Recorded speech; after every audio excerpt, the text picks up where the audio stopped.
Hi,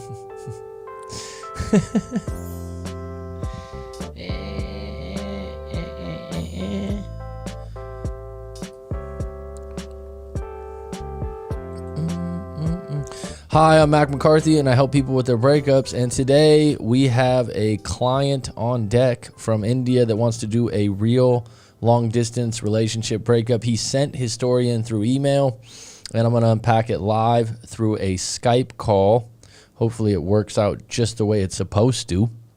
I'm going to be doing live streams down the road where I do call-ins. If you want to share your story, share your coaching session with me live, I do find that the private sessions go really, really well.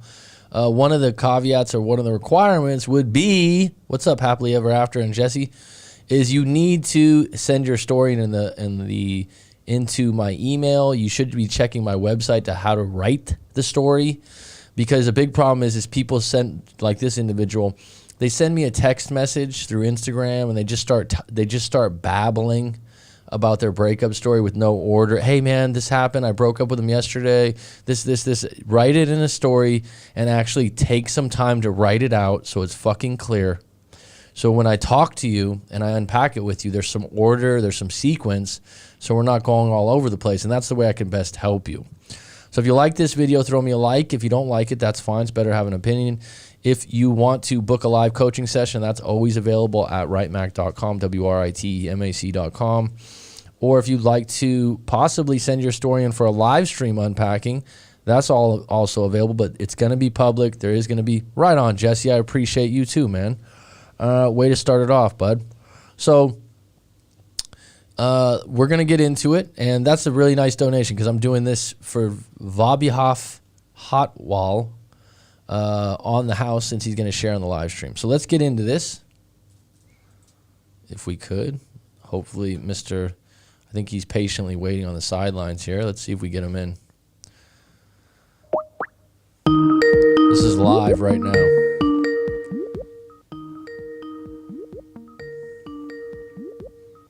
Dun dun.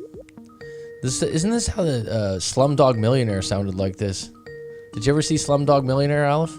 No. Great movie. Wait. The Indian movie, right? Yeah, great movie. Phenomenal movie. Hello? Hello? Is it on? Vabahaf? I think you're... Hello. Vibaf, correct? Hello? Uh-oh. Hello? Yes, I can hear you. Are you ready to... Yeah. Hi. How are you? I'm fine. What about you? I'm excellent, man. We're going to unpack this and help you out today. So thank you for... Sure. So thank you for writing into me. Viboff reached out to me on Instagram at Coach Mac McCarthy. Are you there, bud? You there? Hello? Hello. Yeah, make sure you got a good internet connection and you're in one spot if possible. So Okay. what I'm going to do is I'm going to go through the story you sent me on an email, and I'm going to ask you questions along the way. So I'm going to do my best to hopefully our connection's good enough that you are able to understand me and talk to me. Can you hear me okay?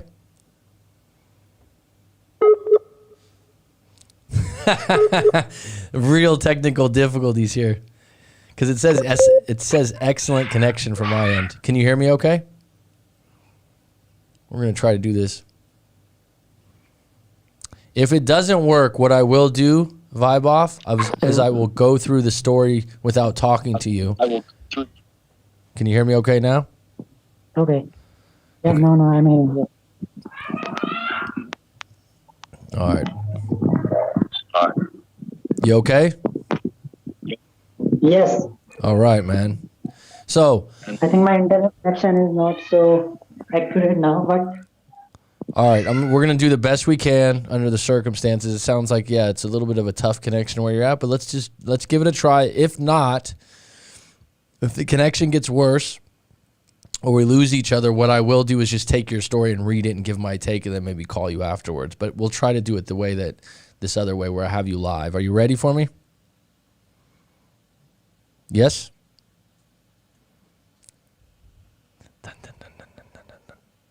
No? All right, we're gonna have to probably call you back. This is what we're gonna do, and I'm gonna go through the story, and then hopefully by then we can get you in a live situation where I can get your take on my take. So that's what we're gonna do. We're gonna scrap the Skype call on the spot, because that's what happens when you do live stuff, right? That's what happens when you do live stuff. Sometimes it doesn't always work out. I have had other people do live calls that came in crystal clear and clean. He's calling back. So let's try this one more time. Hello? Hello. All right. Wow, you got a lot going on back there, huh? Sounds like you're at a kid's birthday. Is that true?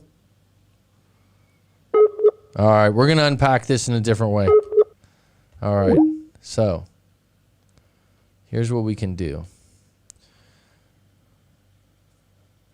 Talk through text. You know, each time we've done the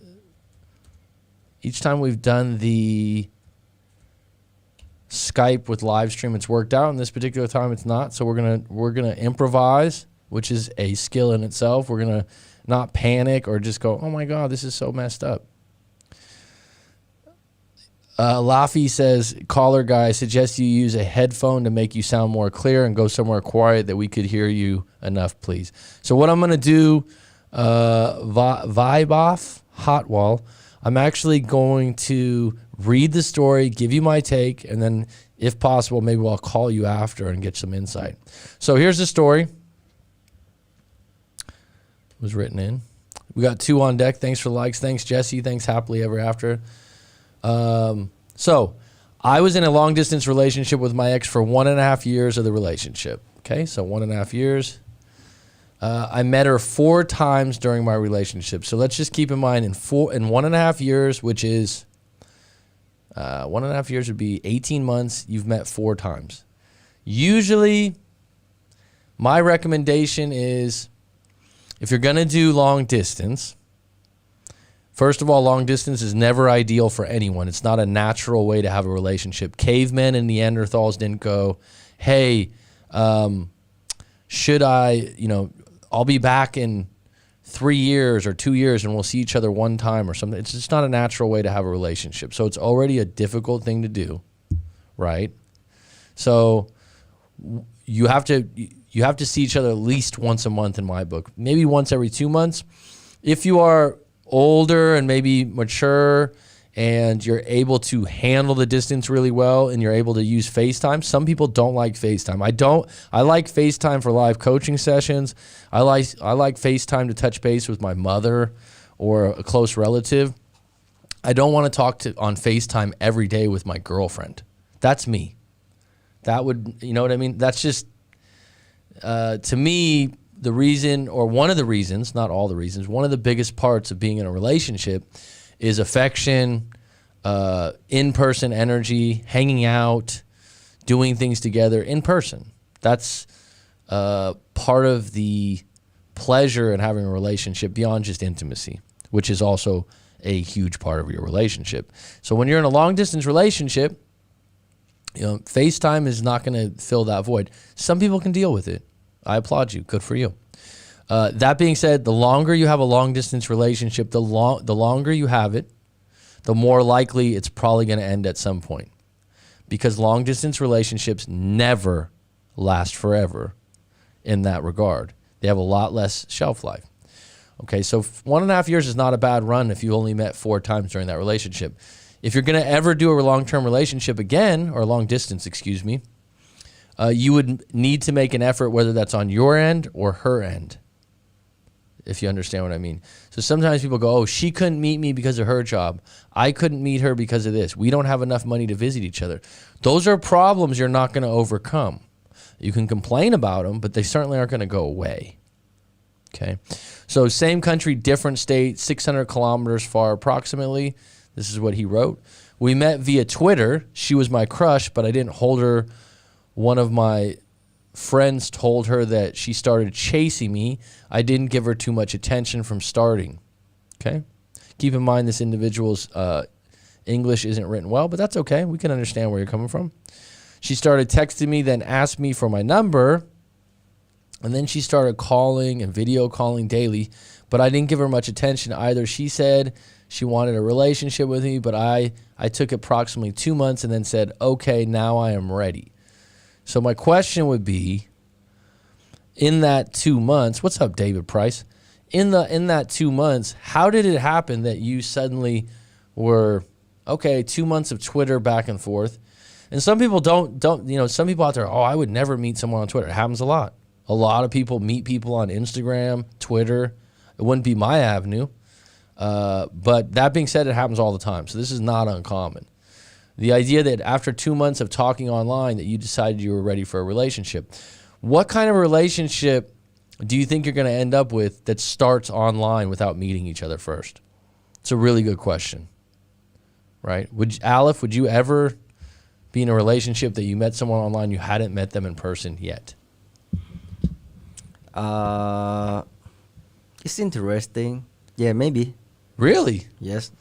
Just to see each other, I would like to know.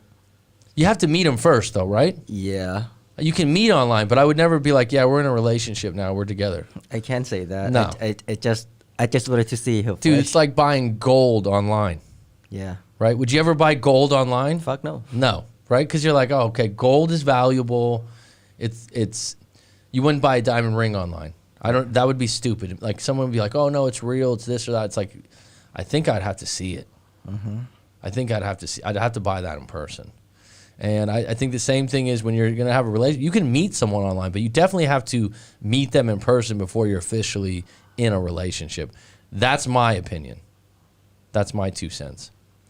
Then we start, so I heard people who claim that they were in love when they never even met. That's amazing. So everyone has a different interpretation of love. That's an interpretation of love that's extremely distant, and that also will bite you in the ass because how you start a relationship creates the rules of the relationship for the future. So if you start the relationship, oh yeah, we don't need to see each other much, then someone goes, oh, that's okay. And then, I mean, you're really neglecting yourself in that sense. So next part. Then we started a relationship. Everything was going fine. She had anger issues, which creates a problem for me. Somehow I handled it. So this is where, if I had him on the phone, I'd say, what are these anger issues? And let's see if we can get him back on the phone. Everyone bear with me for a moment. We'll just try this one more time.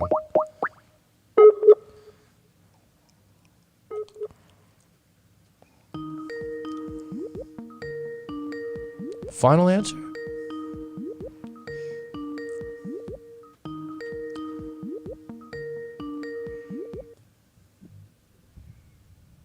Vibe off. Hello. Can you hear my story so far? Yes. Okay, so your girlfriend that you met online, what were her anger issues? She had anger issues. What were they?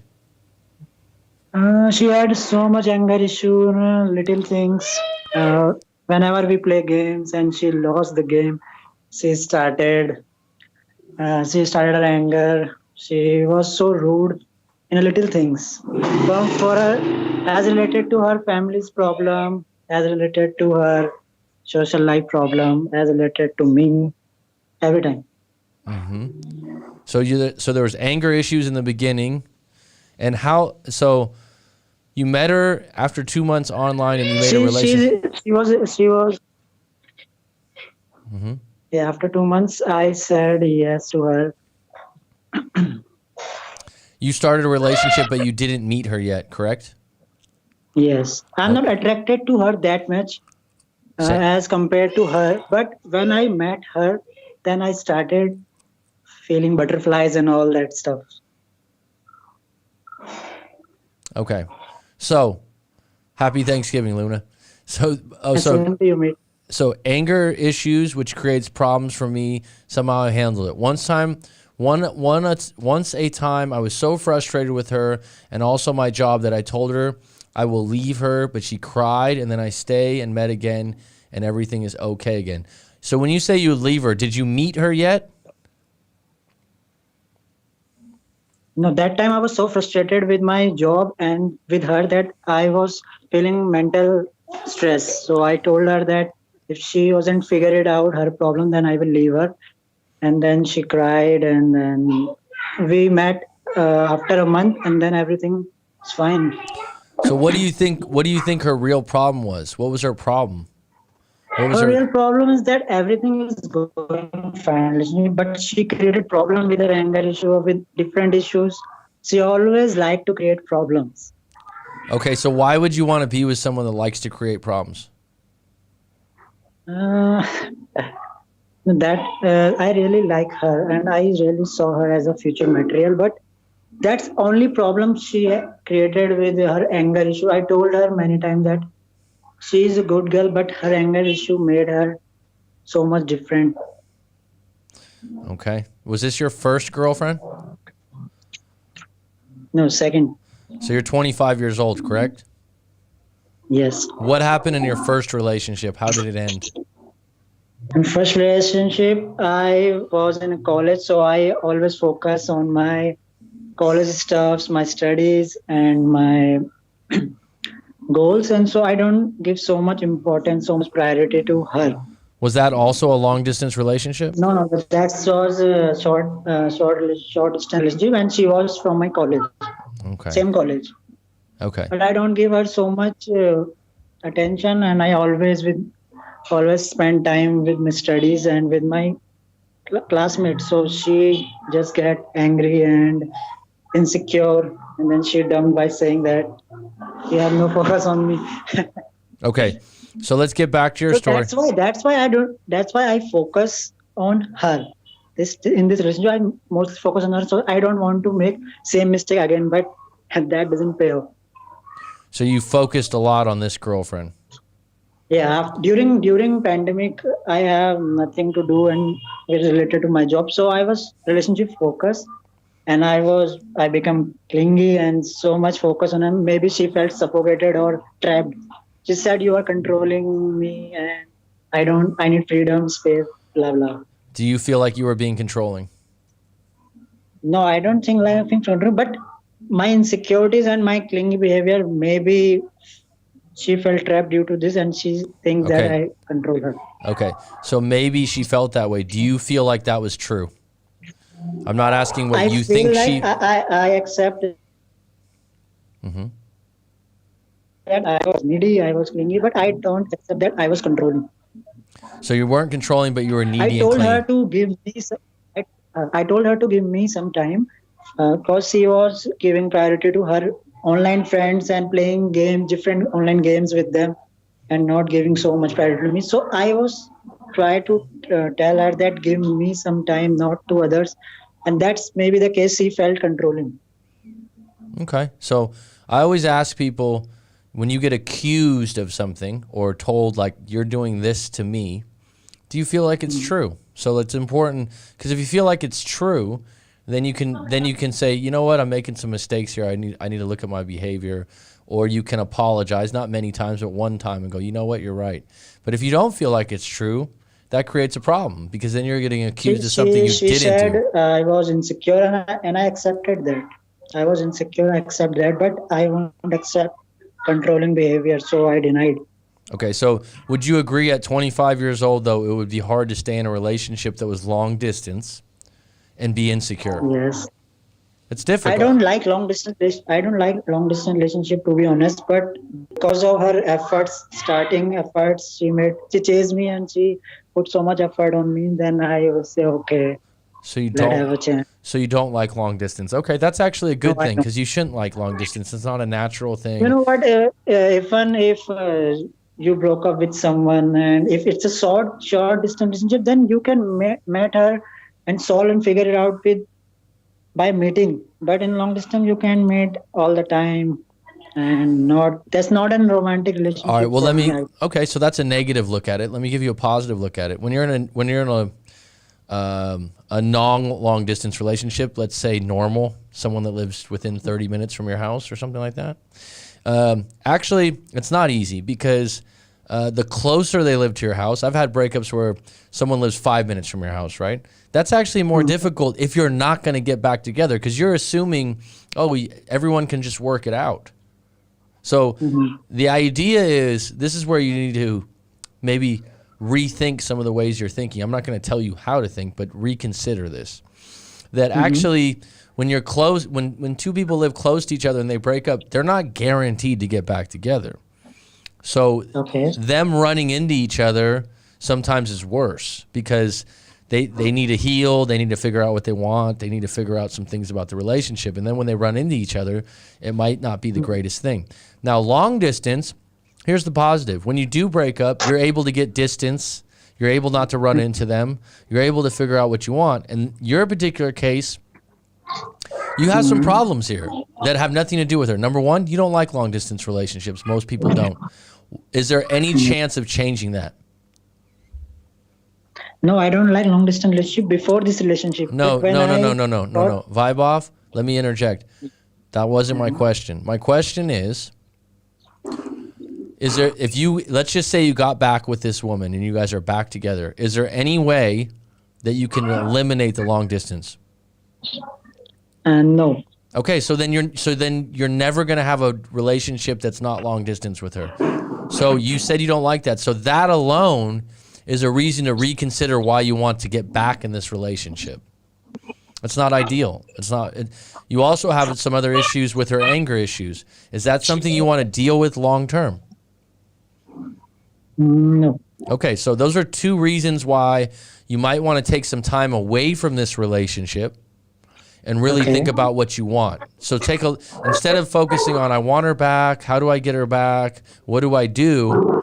Stay in no contact, not to get her back, but maybe the idea that I got to really think about this. Do I want to stay in a long distance relationship where someone's angry at me and says I'm controlling? And in the process, are there some things I can do so I'm not so insecure? Okay, so that's I was insecure. What? Say again? I was insecure. You were insecure. That's true, correct? Yes. Okay, we'll come back to that. Let me continue on with what you wrote to me. Okay. Once a time, I was so frustrated with her and also my job that I told her I will leave her, but she cried, then I stayed and met again. Okay, again. We spent times together, enjoyed, and slowly we started arguing on small topics, but that's okay. Everything is going okay until pandemic lockdown occurs. I have nothing to do, no work, so I focused myself on the relationship, and then slowly we started arguing on small topic, but that's okay. First of all, the pandemic happened to most people in the world, so you're not alone. A lot of people had issues in their relationships because of this. And then, right, everyone had to deal with the same thing. Everything is going okay until pandemic occurred. I'm sorry. I became insecure with her behavior because she's giving more time to her online friends, playing online games with them, but not giving me so much time. Her priorities changes. I became insecure and needy, clingy. I realized this after the breakup. So, ding, ding, ding, ding, ding. This is why your breakup had to happen. Or else you're not going to realize that you're insecure, needy, and clingy. Because insecure, needy, and clingy, right? Okay? Yes. No woman will ever stay with a man like that unless she's extremely weak and needy herself.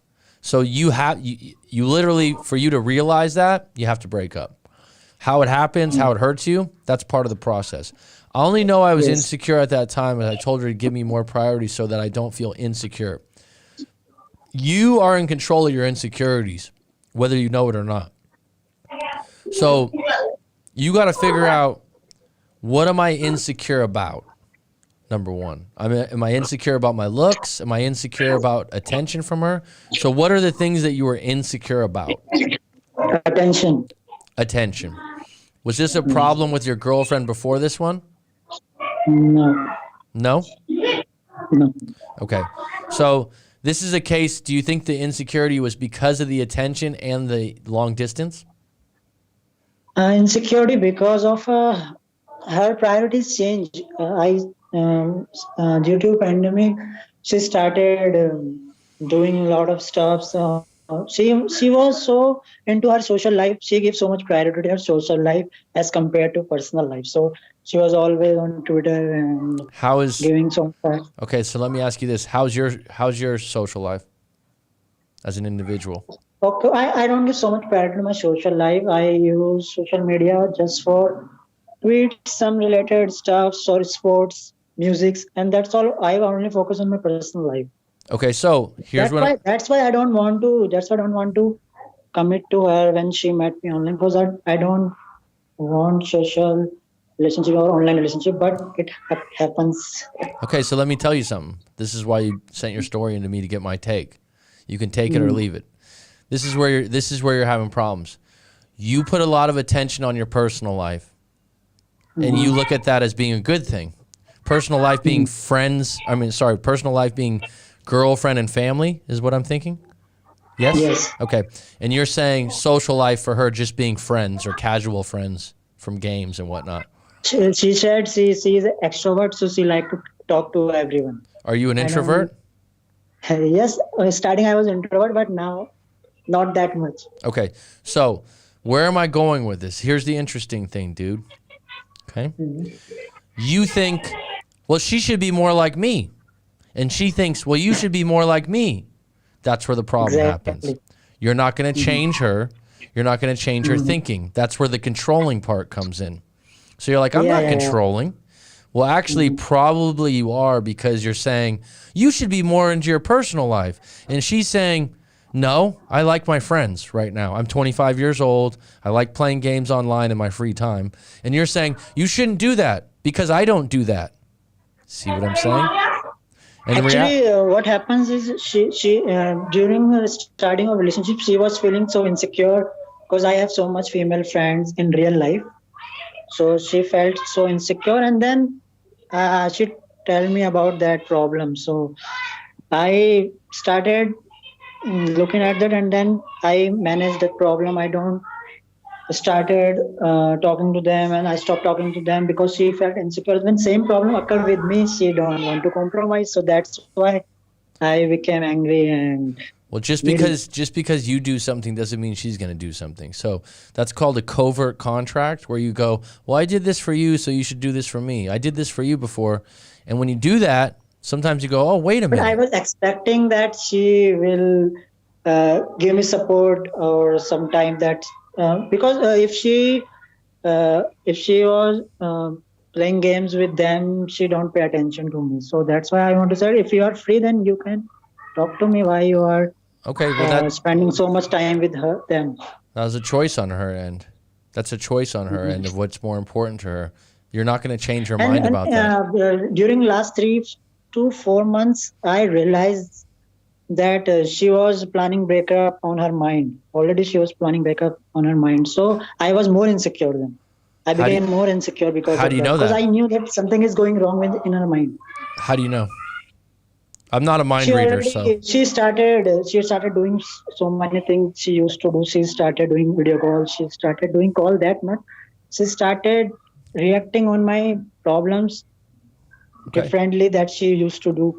So I realized that she tried to cut me off, but she already, when we fight, she already put breakups, talk every time. So I became more insecure due to this. So she threatened you to break up. Then I am okay with it. We can end it on good terms or mutually. But she denied. She said she is happy, and after 20 days, she don't. Okay, so let me continue reading what you wrote, and we'll come back to that. Needy, clean. I only know I was insecure at that time. I told her to give her more priority so I don't feel insecure, but she kept doing the same thing I hated. She wants to change, but don't want to change her behavior late 4 or 5 months. We argue a lot. She told me many times she wants to break up after 2 days. She is normal, started talking again. So last 4 months, we are very negative. 4 months of negativity is way too long of negativity. We started blaming each other and arguments increases. She told me, you're controlling me. I need freedom, space, and I don't get the time, what she wants to say. And even I realized that she's planning a breakup in her mind for the past 2 or 3 months. So this is a really interesting part, Aleph. I haven't had a situation where I've been in a relationship where someone I thought was planning on breaking up with me. Okay. And correct me if I'm wrong. The reason why you think she was planning on breaking up with you was things she was saying to you, correct? The way she was talking to you. Okay. So her behavior changed a lot. So I was with her from 1+ year, and I realized that she changed. So well, she's 25 years old. A lot of people when they're 25 years old, especially women, will change in a year or two. That doesn't mean they're bad people. It just means they're not sure who they are yet. It's very common. Very common. So this isn't just like, what's wrong with this woman? Very common. A lot of people don't know who they are in their 20s, and they change their mind quickly. And women can lose interest when someone's needy and insecure very quickly. My question would be, if you thought she was planning this for 2 or 3 months, what were you doing? Where was your power at? Like I said, at some point you said, fine, if you want to break up, I accept that. So why'd you wait 2 or 3 months? She denied because she denied. She said, no, she don't want to break up, and you are overthinking. You are overthinking. You're thinking so much negative. That's not the point. And I asked her twice, not once, twice. Okay. Before 20 days of breakup and before a month. All right, we'll come But back. she denied both of the time. So I was like, maybe she was feeling negative, so she said that time. I don't know. Okay, you don't know. That's a good answer. That's why I became panic and I got anxieties because breakup was in a blind side. I thought she said she's happy, and after 20 days she broke up. Then what can I do? There's nothing. Well, there's nothing you can do at this point outside of doing this. This is my advice to you. Stay in no contact right now so you can figure out, how can I get in a relationship that's not long distance again with someone that gets angry easy, that likes to play video games with their friends and not give me the attention that I give them? That would be a good question for you to sit on and journal maybe a few days a week, instead of going, oh, why'd she leave me? Why'd she do this to me? This is what a lot of people do, not just you. They do this. They go, she did this. Listen, Okay. please. A lot of people do this. They go, she did this, she did that, she did this. Stop being a victim. Okay? She didn't rob you, steal your heart from your chest. Okay? You were a part of this situation. For 2 to 3 months, you're saying this woman was planning on breaking up with me.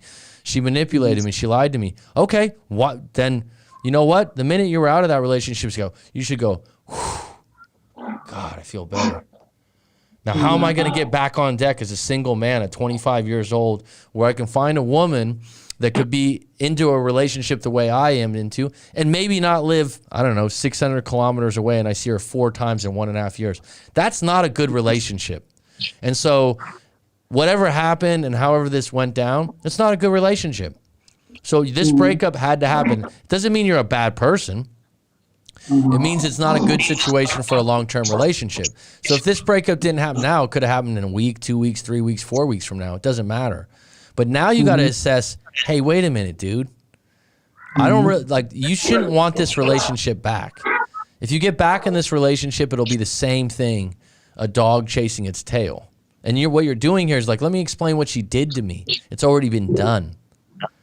That's why you have to write this out, because you got to look at this. Like, you're writing it out, and you're going, yeah, she did this, she did this. Yeah, I was kind of insecure because of her and the situation.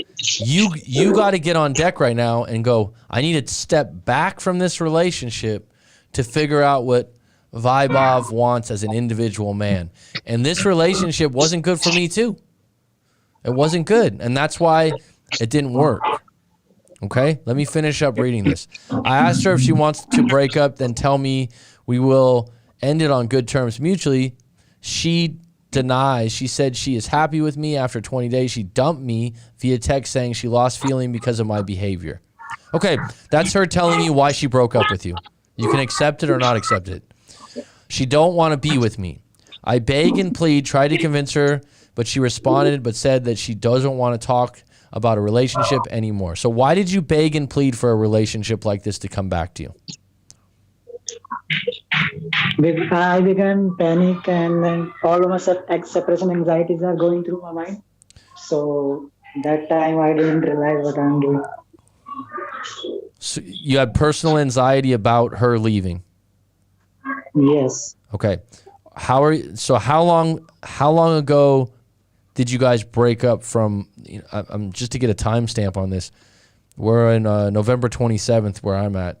So how long ago was this that she actually quote unquote dumped you? She dumped me on October 10th. Say again? October 10th. Yes. Okay.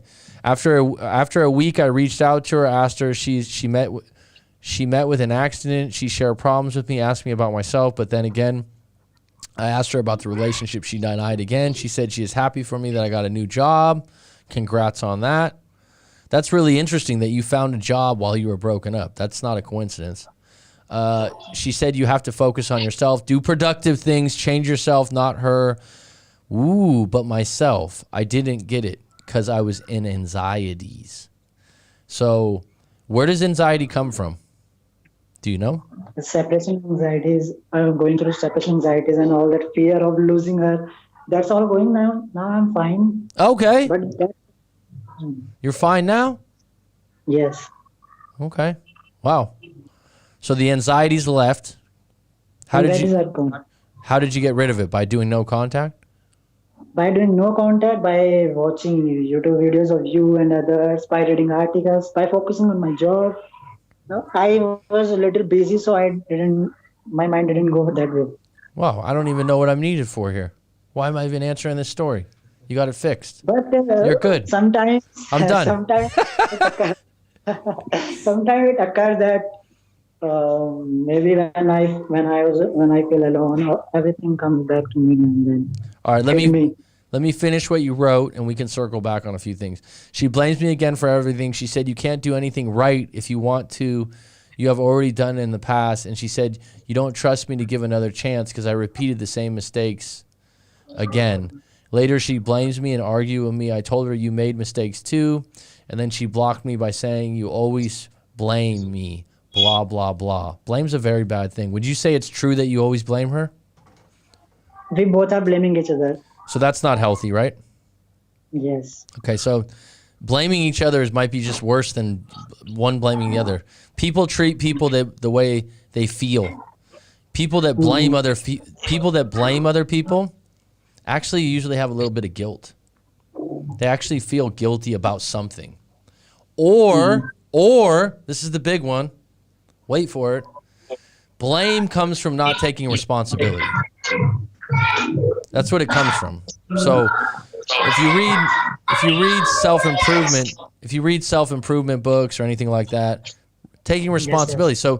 So when you say, "Oh man, she's been playing games with her friends, she's not talking to me," I call people and I say, "This is the question you got to answer to yourself whenever you're in anxiety or whenever you have a problem with your ex and you're blaming. Come back to this one. You might want to write it down. Where is my power?" Or you might even go stronger. Where is my fucking power? Because it's like you're constantly going, she did this, she did that, she did this, she didn't tell me this. Where's your power? Walk away. One thing. Number two, you said it at one point in this chat. You said, well, I accepted it. That's a lot of power, right? It's like relationships are a negotiation. If someone gives you a price on a good and you don't like it, you walk away. You don't go, oh, I hate this vendor. I hate this food he's selling. I hate this. I hate that. They don't make good food. You just walk away and go to the next one. And in this particular case, that's the same situation. So she said she needs mental peace. Relationship is toxic. Others than I realized I was needy, clingy, insecure, relationship focused, which kill her, attracted, and turn her off. After 10 days, I texted her sorry for my behavior. See, this is where you're wrong. In 10 days, you cannot erase 1.5 years of insecurity, neediness. No, I don't text her for for insecurity. I text her for not handling post breakup as maturely. So I text her sorry for convincing and that, and I respect her decision and take care. So she replied, thank you for your response. After that, I am in no contact. So the golden question for Mr. Vaibhav from India is this. What do you want right now? Today, in this coaching session, talking to me right now, what do you want?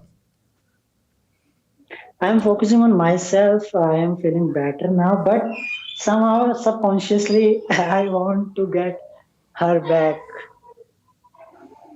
Mm-hmm. So you want me to give you the golden recipe for that? No. I want from you that you give me so much. Uh, what I said. How can I ignore those moments, those memories which stuck me every time when I feel alone, not in work. Uh, they're not. Well, the interesting thing is, Danny, turn that down, please. The interesting thing is you can't control thoughts. Number one, okay, thoughts come in your head 1,000 a day, right? So thoughts are going to come in your head. I should get back with her. I miss her. There's a void. I was just telling someone this earlier today. This is really interesting. When you have a car, if you have a car, or you live in a place where you need a car, maybe you don't have a car. Some people don't have a car. But let's just say that you have a car, you've had a car for 10 years. Usually people get a new car, they trade it in, or they get a lesser car, but they replace the car. Now, if they don't have the car, then what do they have to do? They have to walk to work, right? Or ride their bike. Their first few days of walking to work or riding their bike sucks because they're like, damn, I wish I had a car. That car was so fucking great. It was so nice. It had air conditioning. It had this. It had that. They weren't able to replace it. Now, cars are actually easier to replace. Humans aren't, right? So it's not one of those things you can replace this woman, but you're going to have to start a new habits, new routines, and it's just going to take time. But here's the good news. It's not going to take as much time as someone that's with someone for 4 years, 5 years that lived with someone. So when you say, oh, it's much easier when someone lives with someone or they're not long distance to get back together. No, not necessarily. A lot of people that live together or live close to each other have more trouble because it still doesn't guarantee them getting back together. This relationship wasn't a good one. Newsflash. This relationship wasn't going to get better because the problems weren't going away. So when you come back to, damn, I miss her, right? I miss her. I did some shitty things. I was needy. I was clingy. I was insecure. Now I know, because that's everything. Everyone always does that. Now I know. Yeah, because you had to learn this way. How do you learn the stove's hot? You get burned. It's the same thing, right? How do you know a dog's going to bite you? Because it shows its teeth, right? It's like the same thing. So your situation right now, you're going like, I do miss, that's natural. That's completely natural. But the good news is being long distance, you can shut it off. You can stop contacting her. You can block everything out. You can focus on your new job, which is actually really interesting that once you broke up, you did finally get a job. And then you can sit back and you reflect on your own behavior. And you can go, how do I get better if I get in a new relationship that's not long distance, by the way? That would be ideal because you're capable of that, correct? You're capable of a long distance. Because guess what? You already learned a lot. I can tell. I can tell because you're like, no, I know that I was insecure and needy and clingy. Here's the crazy thing. When you're in the relationship and you're being needy and clingy, there's no video camera watching you. You don't have any idea you're doing this shit. But then when you break up, you're like, oh my God, I was so needy and clingy, because you have time to reflect. You're like, oh my God, when I did that, that was so stupid. Oh my God, when I was being this way, that was not right. But here's the thing, that's the only way you're going to learn. So now at 25 years old, this is a great time to learn this stuff. This is a great time to call someone like myself, get some details about it, and realize, okay, I'm going to have to go through a little bit more pain right now. It's like if you break your shoulder, the doctor's going to go, you can't use your shoulder. You probably aren't going to be able to throw a ball for about 2 months. And you know what people go, okay, I have to do that. Right now, your heart's going to hurt a little bit. Your missing of this woman's going to hurt a little bit. But if you do another month, 2 months of no contact, you'll feel better, better, better, and better. And then you got to go, what do I really want in a relationship? And what you really want in a relationship is not this. Because you already said, I don't like long distance. I agree. And then I said, is there any way you can get rid of this problem of long distance? And you said, no, not really. Yeah, right? That's a big problem. You're going to have long distance relationship for the rest of your life? No. And then the other things here, you're admitting that you weren't perfect. Two people that blame each other need to get away from each other because nobody's winning. You got to agree to disagree. and go, you know what, this isn't good. Because the answer, that means that your communication is totally off. Totally off. And maybe you weren't meant to be. Meeting 4 times in 1.5 years is not an ideal relationship. You could do better. Do you agree? Yes. Okay. I'm not saying this is a bad woman. I'm not saying anything. I don't know her. She has her own side of the story. But 4 times in 1.5 years, you're neglecting yourself. You can do better than that. And you can find someone that lines up more with, someone that, is more involved in personal relationships, that doesn't play games with their friends all the time. Don't blame her for being who she is. Right? If I date a woman and she's sloppy and messy from the day I start dating her, she comes over to my house, she leaves plates and dishes out, there's food all over the table, I wouldn't like that. I would not like that. Right away I'd be like, this isn't going to work. Right? In my head. Now someone would be like, really? Just over food messy? Yeah. Now if I had the opposite, where a woman comes over, she cooks dinner, and she cleans up the house afterwards, she maybe sweeps up, I find that really attractive. I'm like, wow, that's really kind and thoughtful of you. That's something she does from the get-go. That's just something, that's the way she is. That's not something I told her to do. I'm not like, hey, after we cook dinner, make sure you do the dishes, hun. Make sure you sweep up. But if she does that on her own, I'm taking notes, and I'm like, this is just how she is. That's an appreciative thing. If she, in the beginning, what she does in the beginning and throughout the relationship, she's telling you who she is. And you really, those kinds of things, Vibe, you're not going to change them. She's going to put, right now, her priorities are different than your priorities. They don't line up. That's why you're blaming each other, because you're going, why don't you be more like me? And she's going, well, why don't you be more like me? Quit telling me what to do. You guys just don't line up well. That's all. And that's okay. That's fine. You're 25. You're healthy. You got a new job. You got a new look on life. You're handling this pretty well. You're not crying right now. You seem like you're doing okay, dude. Yeah. Right? Do you have any questions for me? Closing questions going through this? Breakup, when I overcome my anxieties, I realize that even I need some space to figure out this and to focus on myself. I wasn't happy either from the last 2-3 months. Well, that's the thing. You weren't happy. Here's the problem. Very good that you brought that up, because you're thinking, I wasn't happy. Blame her. No. Take responsibility. Okay. See how that's different? I've done it in my life where I'm like, wow, I'm unhappy. She did this. She did that. She did this. Where's my fucking power in my own life? It's to take responsibility for everything. Doesn't mean you take responsibility. Here's a way to look at it. She's playing games with her friend. She's not calling me. She's not showing me attention. You saying like, you're not fair, you don't care about the relationship, weak, needy, clingy. Being responsible would be like, hey, I realize that I'm not a priority in your life, and that you play these games all the time. This is what you like to do. That's fine by me, but we just can't continue on this way. If you're not going to make time for me, I don't think we can make time for this relationship. That's saying like, I'm not going to accept this behavior because it doesn't work for me, but I'm not going to blame you for being who you are. Totally different outlook. See how that's different? That's how that's different. Yes, yes. This wasn't, you wrote in the end, you killed attraction and you turned her off. This wasn't about killing attraction. This was about a defective relationship from the beginning, and the fact that it's long distance and you don't see each other often.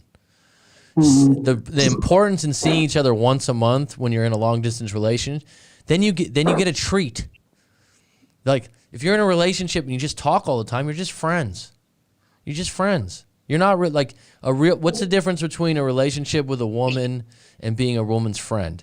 It's intimacy. It's affection, right? Like I can go out with a woman that's a friend of mine. People will be like, Mac, is that your girlfriend? Have you hooked up before? No. Oh, it's just your friend then.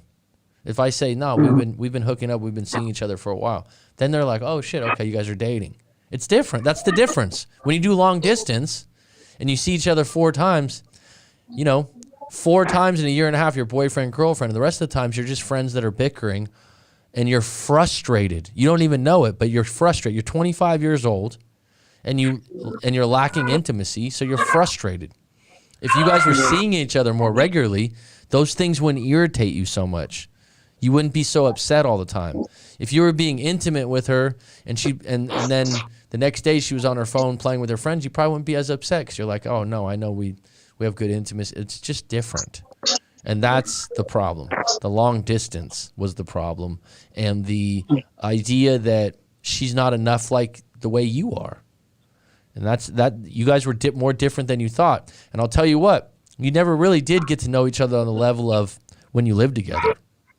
And be thankful that you didn't, because you wouldn't have lined up. If you don't line up now, you won't line up like that.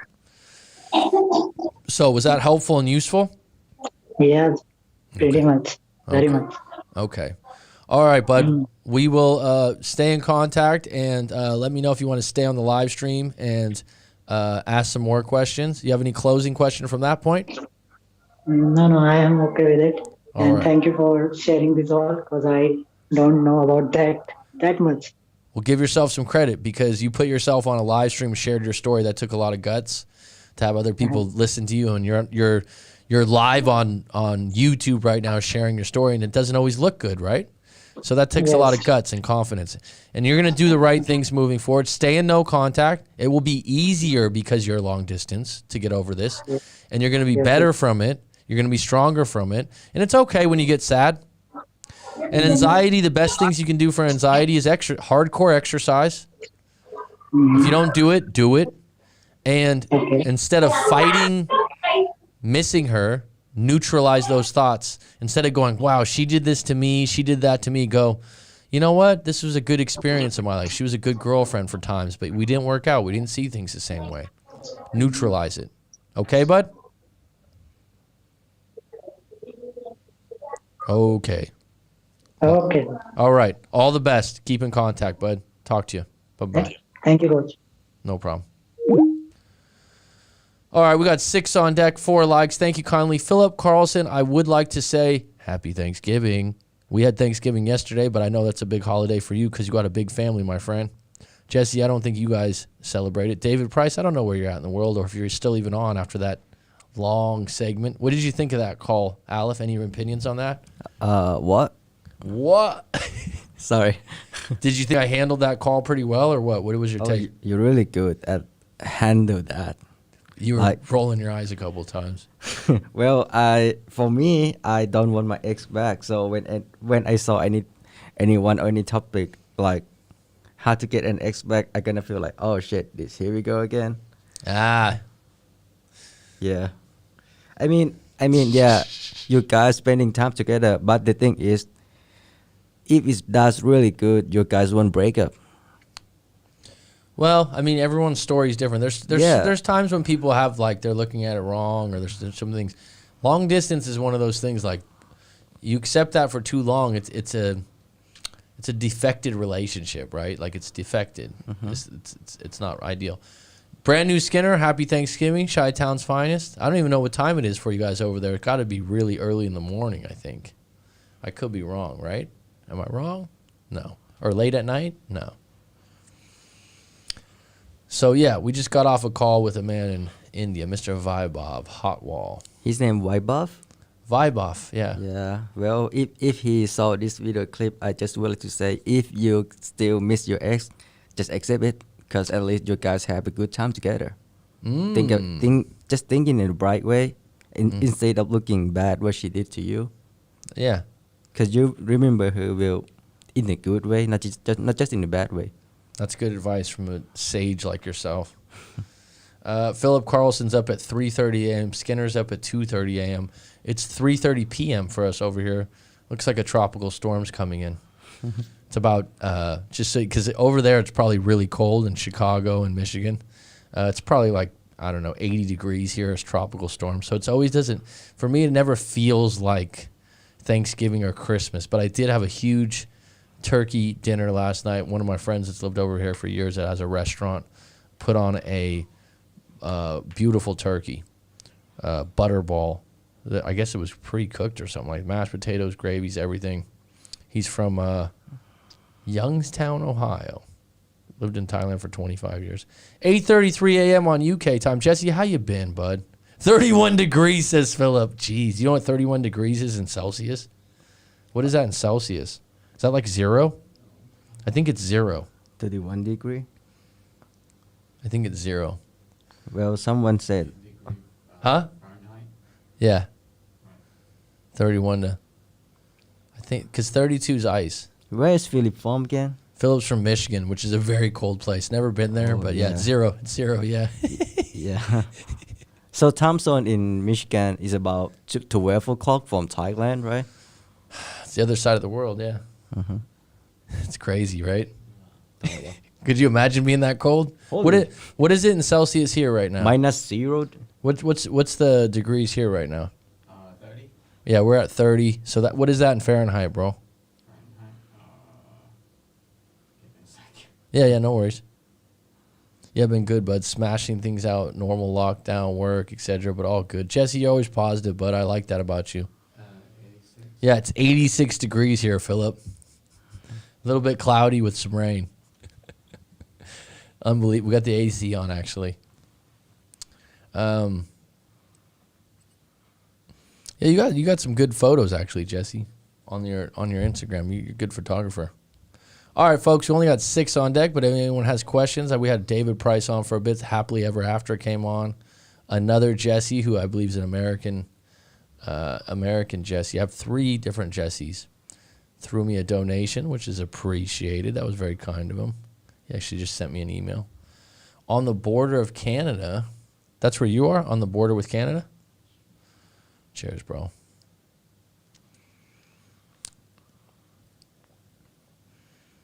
Was that really difficult to understand that guy? No. I could understand him. Yeah, I could, because long distance relationship is what, like, yeah, I know, because I've been that feeling before. Man, 4 times in 1.5 years. Whew. Yeah, it's really tough. Well, the thing that happens with people with the COVID, Michigan is on the border of Canada. Thanks, bud. I know that, or close to it. I think the longer you go into long distance, you're just setting yourself up for an eventual breakup. I've seen them before so many times before where someone just gets train wrecked. And they're just like, I didn't know, I did this, I did that. It's like, it's the distance, dude. And the distance isn't ideal. It's not going to work out long term, ever in those cases. I couldn't do long distance at this point in my life. How old are you, Skinner? You're in your 20s, right? I always forget. I apologize. 23, 24. You're an old soul, though, Skinner. You're a smart guy. You're intelligent. You got good takes. Ask good questions, too. I think that, to me, to start a relationship long distance, 26 now? Wow, okay, so you've been on the live stream a few times. I thought you were 25 or 24. Right on, bud. 26 now? So you had your birthday today? I couldn't do it. I would say this, as I'm stuttering.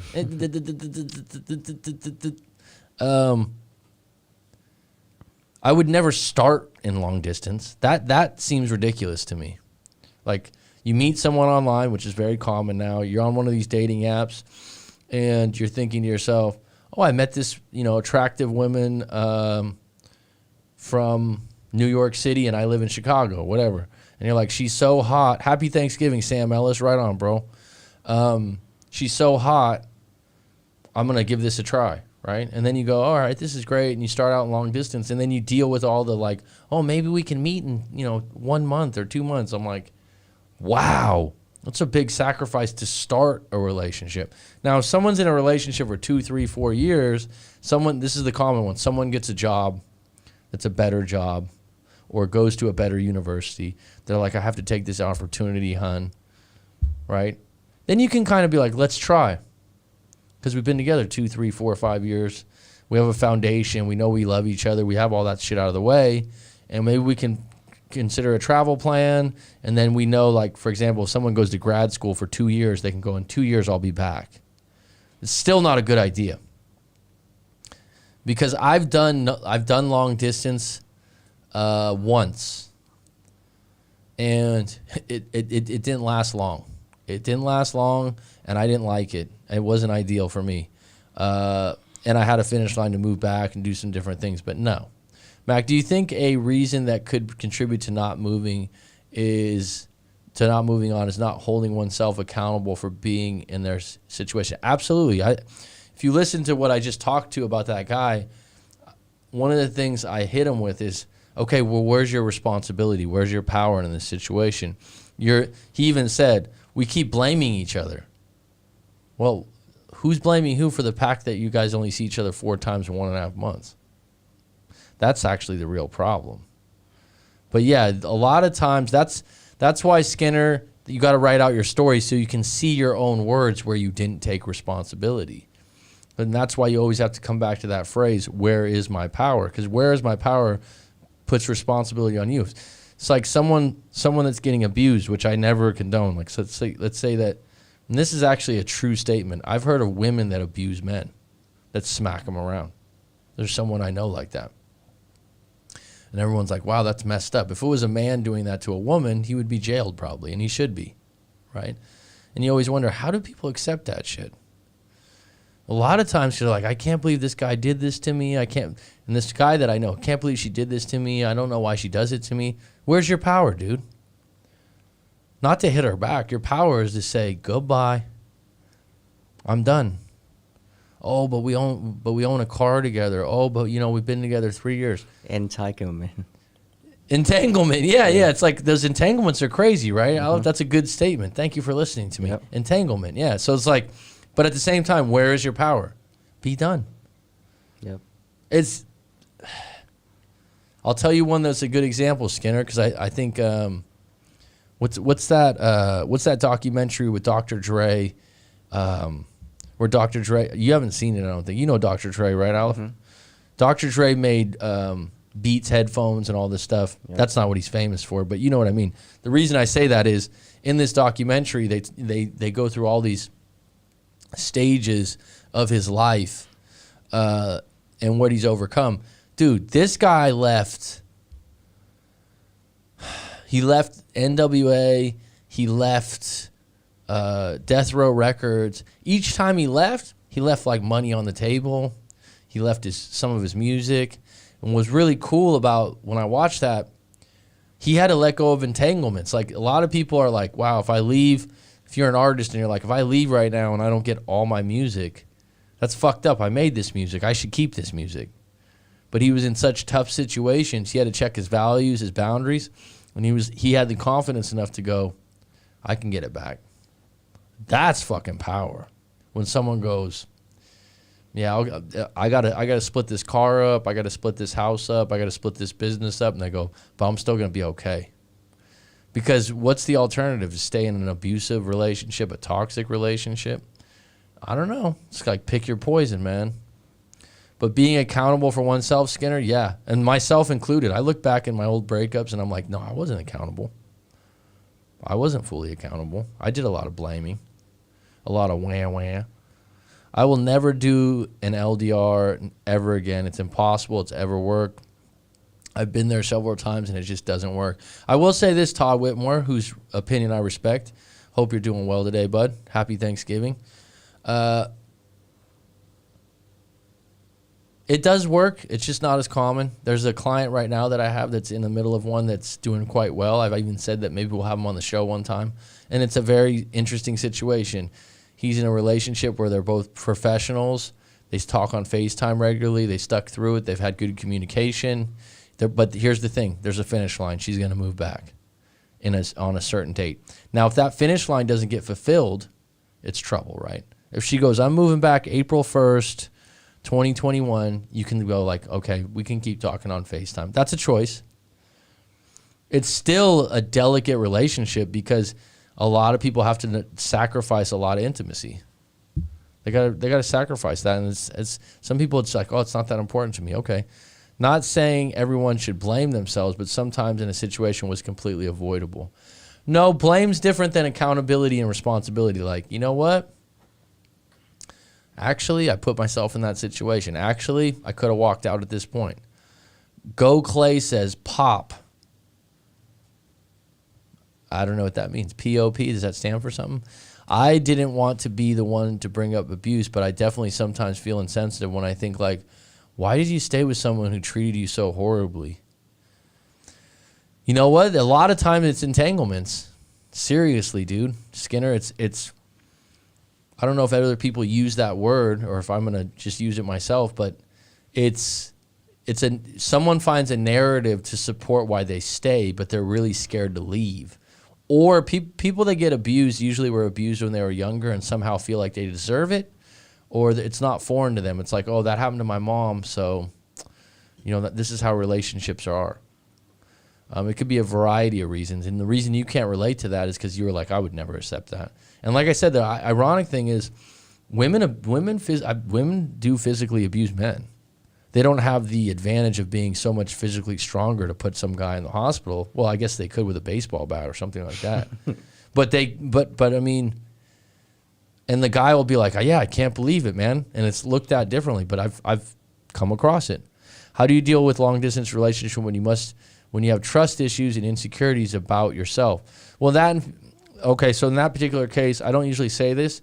If you have trust issues and insecurities about yourself, you have no chance in a long-distance relationship, let alone a non-long-distance relationship. So if you're going to do a long-distance relationship, trust and insecurities have to be at a 99 percentile. Like when I see people talk about reconciliation with someone who did something that blatantly disrespected them, I find myself not feeling bad for them, and it makes me wonder if that's bad. No, because you have your own standards. You have your own standards. And you got to be true to those. You got to be true to those, Skinner. You can't assume that everyone has your standards. And this is the biggest thing that you'll ever learn in your life. And I've learned as a coach. Everyone has different life experiences and different ways they were raised, different religions, different things, and you'll never see the world the same. Here's where it's really interesting. Even if you have a brother or a sister, so you have the same parents, so you think like, oh shit, we have the same house, same parents, so me and my sis will just have the same outlook. No, because your sister and you had different incidents with your parents. Like your sister might have witnessed something that you didn't see when you were young. My sister had that when I was like, so like you just automatically think, oh, the same parents and everything. No, because if you go to school and you're in different grades and you have different teachers and different groups of friends, influence. It all makes you different. So when you meet someone and they have a lot of problems or they're fucking aggressive, I don't believe people are born with their personalities. When someone goes, oh, this guy's just like his dad, that was programmed by watching their dad. Human beings mirror other individuals. So when you're a little baby and you see babies, this is psychology 101. From the age of 0 to 7, kids are in a hypnotic state, and that's why when you see kids or babies are like this. Did you ever notice that? Like baby, like next time you see a baby from like 0 to 3, really look at them and look at their eyes. Do adults look like this? No. They're actually at a different brainwave where it's like a hypnotic state. They're scanning you and looking at you in a different way, and everything's a sponge. There's umpteen books on this. So that's this is how not they're learning, right? Yeah, this is not something I'm just pulling out of the sky. This is actually true. Okay, so but watch it. You'll notice it now, right? You'll notice, especially kids that are babies to about 3 or 4. 5, 6, and 7, they start to focus a little bit more, but you'll notice this. They scan like this. And like I said, if you met a human being and you were hanging out and they were like this, you'd be like, what the fuck's this guy looking at, dude? Is he off? Is he slow? But a kid does that, and you're like, oh, it's just a baby, right? But what they're doing is the whole time they're mirroring what you're doing, and then that's why you're like, oh, where do you learn how to say that? Some kid that's 4 years old goes, oh shit, and someone goes, what the hell? Why did you say that? Well, Dad says it, right? That's how those things get picked up, and so everything's programmed into the computer, which is your brain from 0 to 7. And then people are like, oh, why would someone accept abuse? When they were young, they probably witnessed something, or their first relationship. Abuse happens on both sides. It's just portrayed as man being the abuser, but in reality, it'll shock you at how many women are the abuser. You know what, Todd Whitmore? I'll be fully honest, being 39 years old myself and never being in an abusive relationship. Okay, I've never had a woman where I thought she was going to hit me or have ever been smacked or something like that. Okay, I've never had that even come up. Obviously, you get in arguments or things like that, but like getting hit. No, I've had one situation where a girl I dated, not even for that long a time, and by the way, she was a little bit, I don't want to say psycho, but clingy might be the word, because she was one of those we dated. She actually did warn me that when we first hung out that if we hook up, if we kiss, then I'm gonna love you. And I kind of just was like, okay, let's kiss. It's like that doesn't, that seems a little forward, but yeah, okay, whatever. And then I realized after we hook up what she meant, because after that it was like my phone was like I was getting text and called and text and called and text and called, and she was a good-looking woman. She was good-looking. She was a nurse. She was sweet. She was kind. And I was just like, wow, this is too much. And one time she asked to meet up with me, and I was like, yeah, no, I'm busy. I forgot what I said. And she showed up at this pub restaurant that I was at with my friend having a beer and hit me with a bag on the head. Not hard. Not like I'm going to get, Like gonna kill I you? was embarrassed for a moment. I just was like, whoa. And she's like, sputtered off some stuff. But yeah, no, it didn't hurt. But that was the only time I ever had that happen. And I identified this woman as someone I didn't want to be with before that happened. I was like, damn, you're just like, it was a little psycho. It's like, right? So that was the only time I've ever had that happen.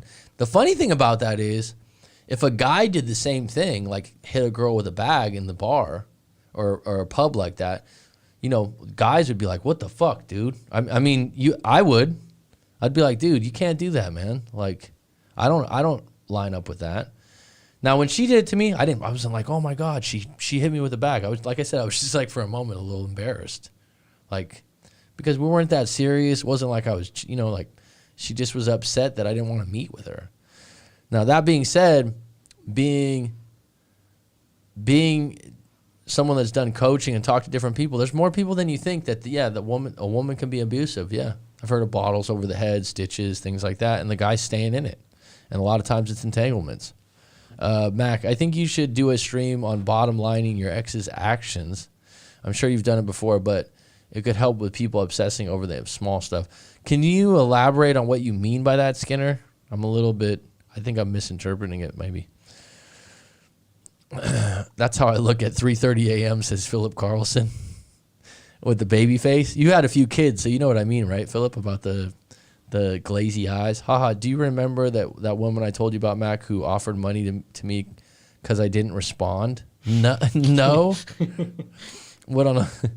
And who was being needy? Yeah, no, man, neediness. Look, I think neediness and clinginess, for me, is unattractive in women. Some guys like it, though, because they feel like, oh, she's into me. Like, they like a woman that's needy and clingy. Trust me, if it's too much, you're going to be annoying. Oh, no, I'm saying that for me. No, it's just some guy who like it. But there are guys that do. I've had friends that are like, oh, yeah, man, she's cool. Like, I can steer this in any direction. I'm like, she's a psycho, dude. Yeah. You know what I mean? I'm like, like, I don't want to hang out with someone like that. The ability to tell someone, yeah, you're busy tonight, and not have them text you or call you 15 times. Then give you time to sleep too. As Todd Whitmore says, stay out of pubs. Okay. I'll do my best.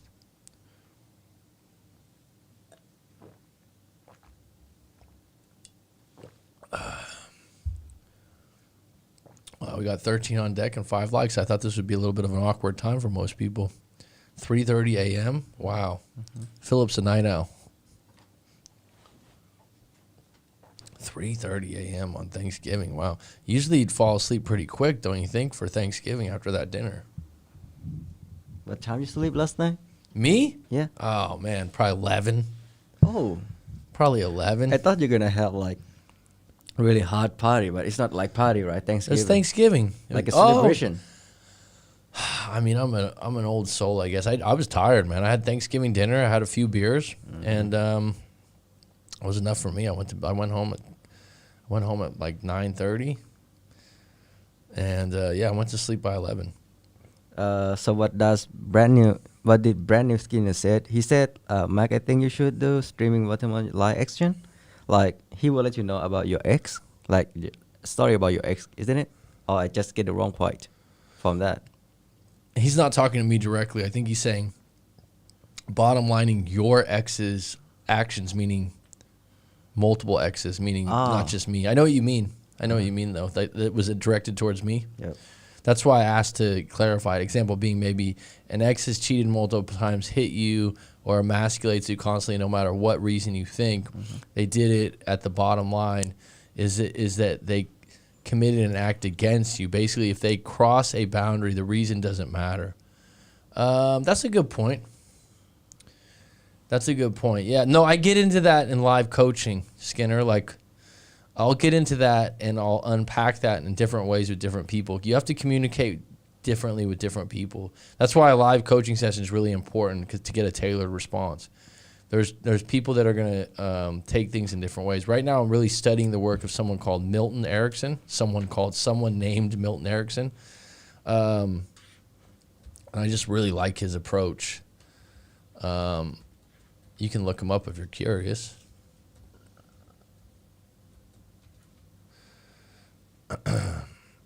I've looked into him before. There's different things on him. He's a hypnotist. He was what he did was he would create stories back to people.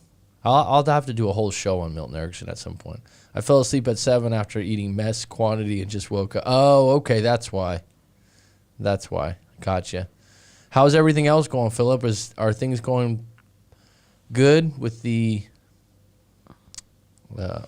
Will we call it an ex, or did you guys just get back together? Because this is me and Philip were in regular contact, and then I don't hear from people for a while, and that usually means something good happened to them.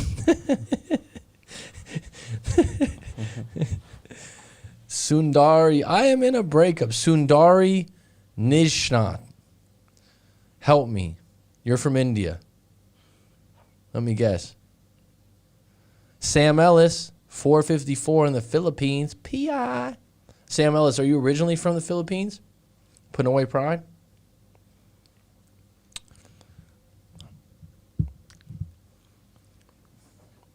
Someone told me that I am from India.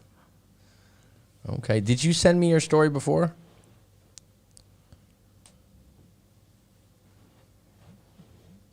I would send your story into writemac.com is what I suggest. If you want to give me as much details as you can on writemac.com, I can give you a tailored response. Okay. So you guys want to hear something funny? Yeah, go on. Alex, like, yeah, something funny would be nice. Is the guy that I did his live coaching today on the live stream, he sent me a text on Instagram, and I usually don't go into. I'm not a big Instagram texter or anything like that, but it just caught me at the right time. My phone was on. I got the Instagram text, and so I started interacting. And he said, "I got a breakup story. I got this person that was on the live stream earlier today," and so I'm like, "Go to writemac.com, write your story." He just begins to write his story, but he didn't write his story. He was just talking. Like, it's amazing how fast some people can text. Okay, Philip, I'm up for that, buddy. It's amazing how fast people can text. I'm like, look, can you write out your story and take your time to, like, you're just texting me like, she left, she did this, you know. Born and raised in PI. Okay, cool, man. You like basketball? It's a big sport over there. So, he sends me those texts, whatnot, right? So I'm like, so if you do you want to do a live coaching session or you want your story to be read on YouTube. These are both paid things on writemac.com, right? It's $25 if you want me to read your story on YouTube. It's $65 private and $125 for a live coaching session. Okay. So he writes back immediately, I can't pay you because I have no way of paying online. I just got my job. Then he continues to just write questions about his breakup, like ignoring the fact that this is a paid service, right?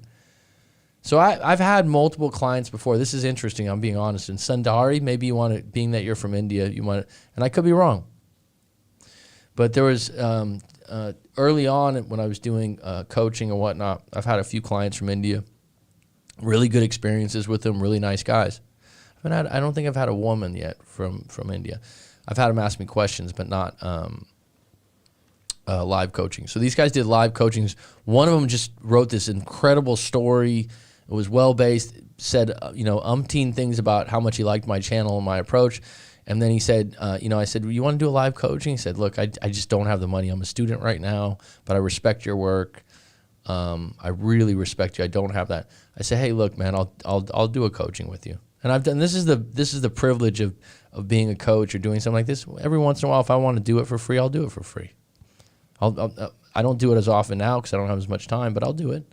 Especially if the story's written really well and you compliment me.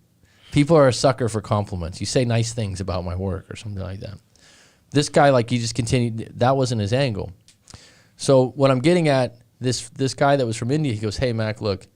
He goes, people from India will never pay for your service. He goes, it's cultural. That's what he told me. And I've never had someone book a coaching session from there. But he told me when he was finished, I'll see if he keeps his word. He goes, you doing this for free for me, though. He goes, I'm going to give you my first week's salary for my first job.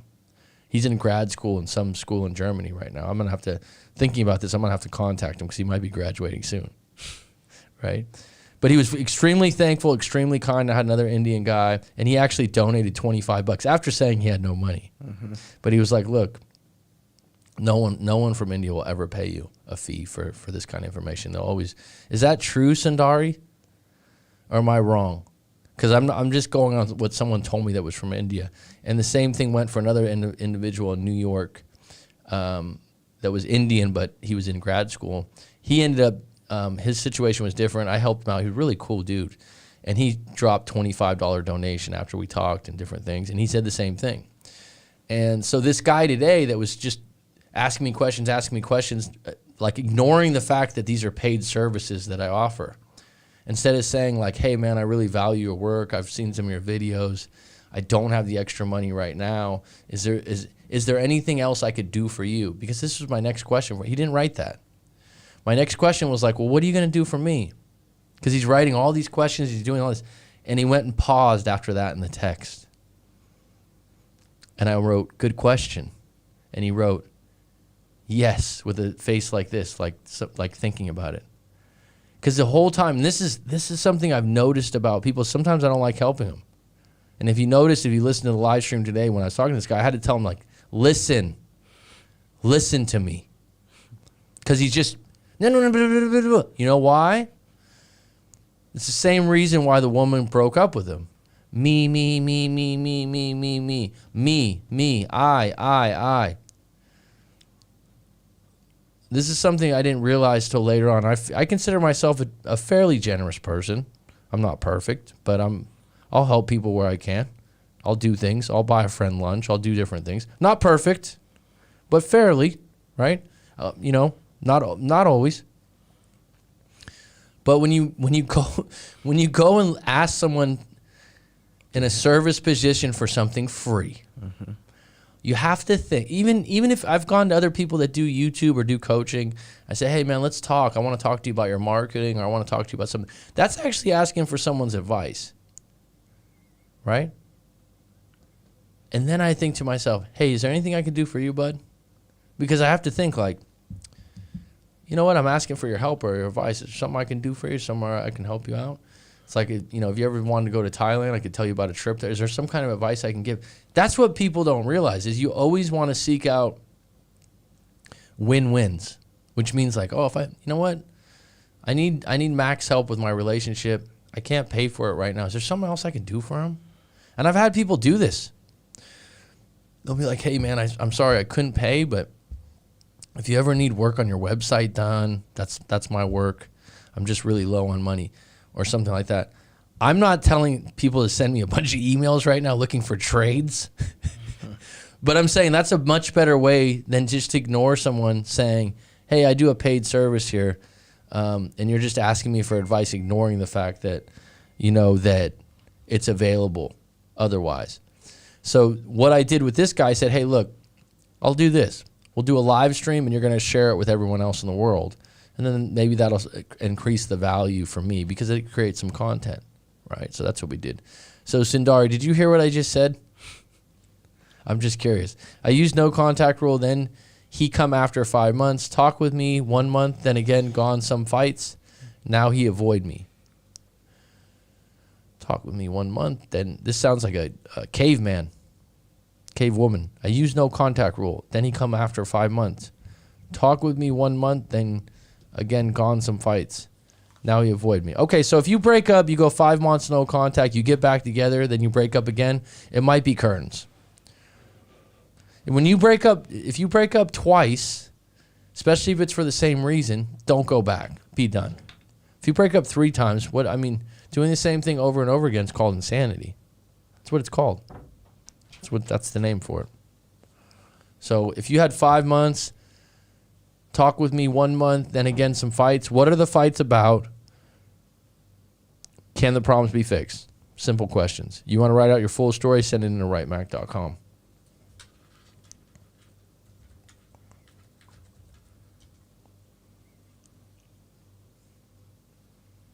Boxing and basketball and beauty contests. You got beautiful women in Philippines, man. Compliment. I love basketball. Actually, I live in Phuket, Sam, and a lot of Filipinos that live out here. I grew up in California. A lot of Filipinos, too. Good people, man. I love my lumpia. And is it adobo chicken? Okay, sir. What is okay, sir? I mean, for me to give you really good advice, I got to know your situation. Nick Lundell. Hey, Mac, with a long-term serious relationship, over 5 years, close to our family, we're talking about marriage. Will an ex come back who said they felt emotionally drained due to my recently developed depression from last year due to issues finding my first career after college? I would assume time and space would help with emotionally drained issues. Focusing myself and working hard. Nick, your name sounds familiar. Have you sent me a story before? Nick Lindell, have you sent me an email or a story before on the live stream? Just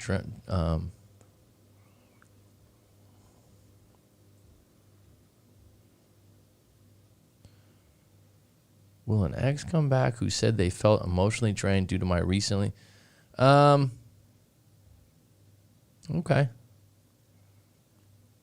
If you were together 5 years, how long have you been broken up?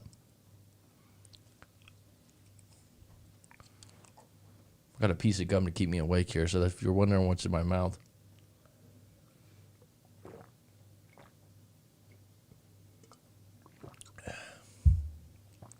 Nick, where are you at in the world? Nick Lundell. Dan, you doing all right? Yep. You look tired. Glossy-eyed. Yeah. This is boring stuff for you, huh? Sometimes. 4 months now, no contact for 3.5. Okay. Where you at in the world, Nick? Minnesota, home of Coach. How old are you?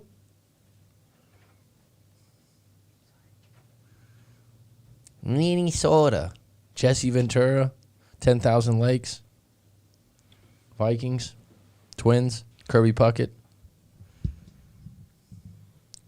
26, 20, okay. So, you're 4 months out. All right, we got a couple of things we can do here. I don't really have enough information to go on because I need your full story. If you were together 5 years, Nick, I really do need your full story. Because there's a lot there's a lot more to this than 2 paragraphs. There's a lot more in this than 2 paragraphs. So if you want to write your story into writemac.com and get my take in a public video, we could do that. Or if you want to go into a live coaching session, we could do that, Nick. Now, what I find, if you don't write your story out completely and detailed, it's a lot harder for me to give you really good advice. And then people always tell me this. They're like, yeah, actually, dude, once I sat down and wrote my story, once I wrote my story, a lot of people, I've even had people that were like, I don't really need to write my story. I'm like, no, write your story. Because they're like, I'll pay you and we'll just talk about it. For me, this is how I do my therapy. This is how I do my coaching. Because you can't hide from what you wrote.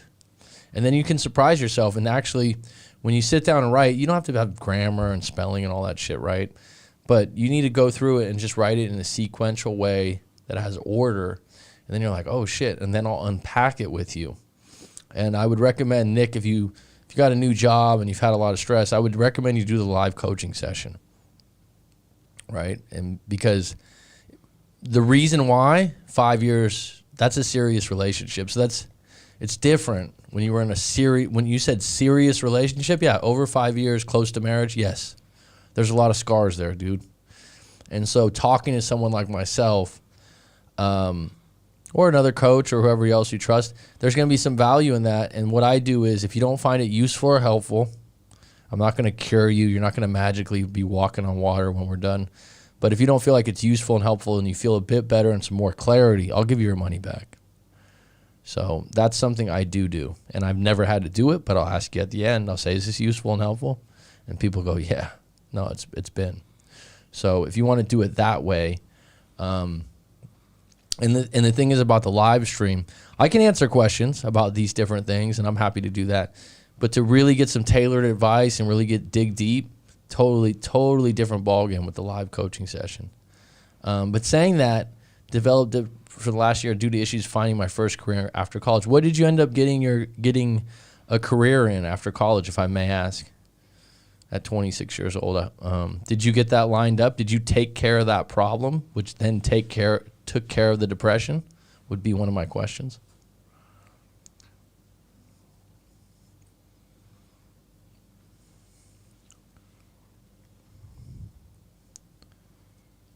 I always do this. I go down here, and I'm like, why isn't it typing?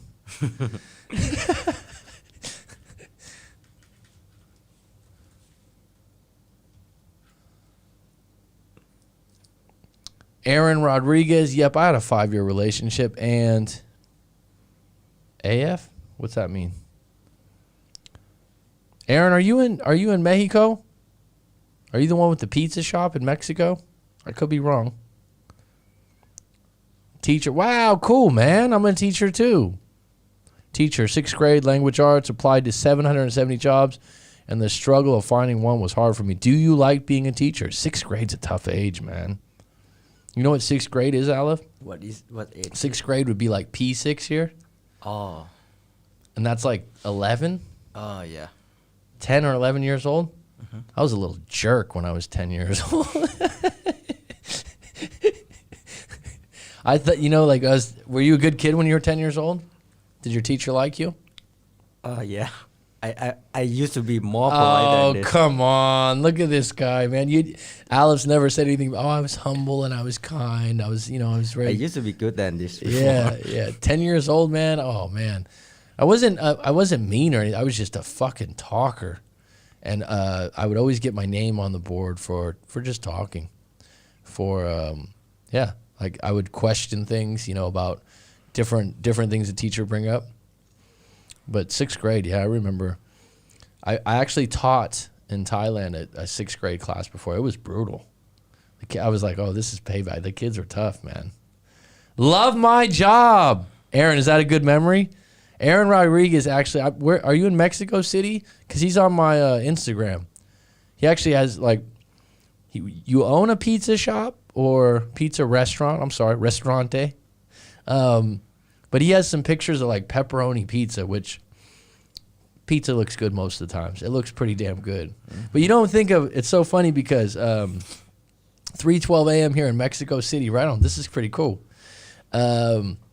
But yeah, the pizza shop you have that you put the pictures up, man, your pizza looks good.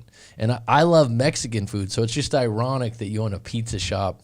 I know you have pizza in Mexico, right? But I love tacos and burritos, and well, I just love, especially in Mexico, just street tacos with cilantro, onions, just a basic carne food. asada. Ooh, Food at lunchtime. ooh, yeah. You'll see it on the Instagram, Aleph. Love my job. That's so fucking important to love your job, man. It helped me with my depression. I got a second job in doing therapy, CBT on depression meds, working out. This is why I asked, because I'm focused on myself becoming better, and I have hope that she will see these changes and think about taking me back with my time and space. Well, that's why I asked that basic question, because if you would have said, oh man, the economy's bad, oh man, I couldn't find a job, like I would say, well, that problem's not fixed, then you got to find a job. The fact that you didn't just find a job, but you also found a job that you love, fuck, man, that's big. That's big. And I applaud you for it. And I'm from a teacher community. Also, I've been a teacher for 10 years. And I taught at different levels. And I'll tell you what, it's fulfilling. It's good. There's some draining moments. There's some moments where you'll lose your cool or you'll get upset. But it feels good. It's a feel-good job for me, not for everyone. And now doing live coaching and stuff like that with breakups has transitioned really well. But what I would say with your situation, Nick, and I'm not just saying this because like, oh, do the live coaching session and pay me. That's not where I'm going with this. But for you, for 5 years, let's do one, pay the money, and then if you don't like it, I'll give you your money back, because I'll have a different perspective, because I have multiple clients that do CBT therapy. I just had someone earlier today. And he was like, I like the therapy, but he goes, I like talking to you because you're a different perspective, Mac. You have a different approach. And what he gets from me wouldn't be what he'd get. And I think that the more help you can get and the more perspective you can get from people you respect, if you can, afford to do it or put yourself in a position, it'll help you. So I'll give you my opinion too, because a therapist isn't going to, their opinions on what's going to happen in the breakup are just shots in the dark, where this is what I definitely deal with regularly. So I can give you a little bit more perspective on that. Definitely feel good job. I feel drained at times, and going through a breakup doesn't help, but my kids make my days. I love teaching. I'll sign up for coaching for sure. Okay, sweet, man.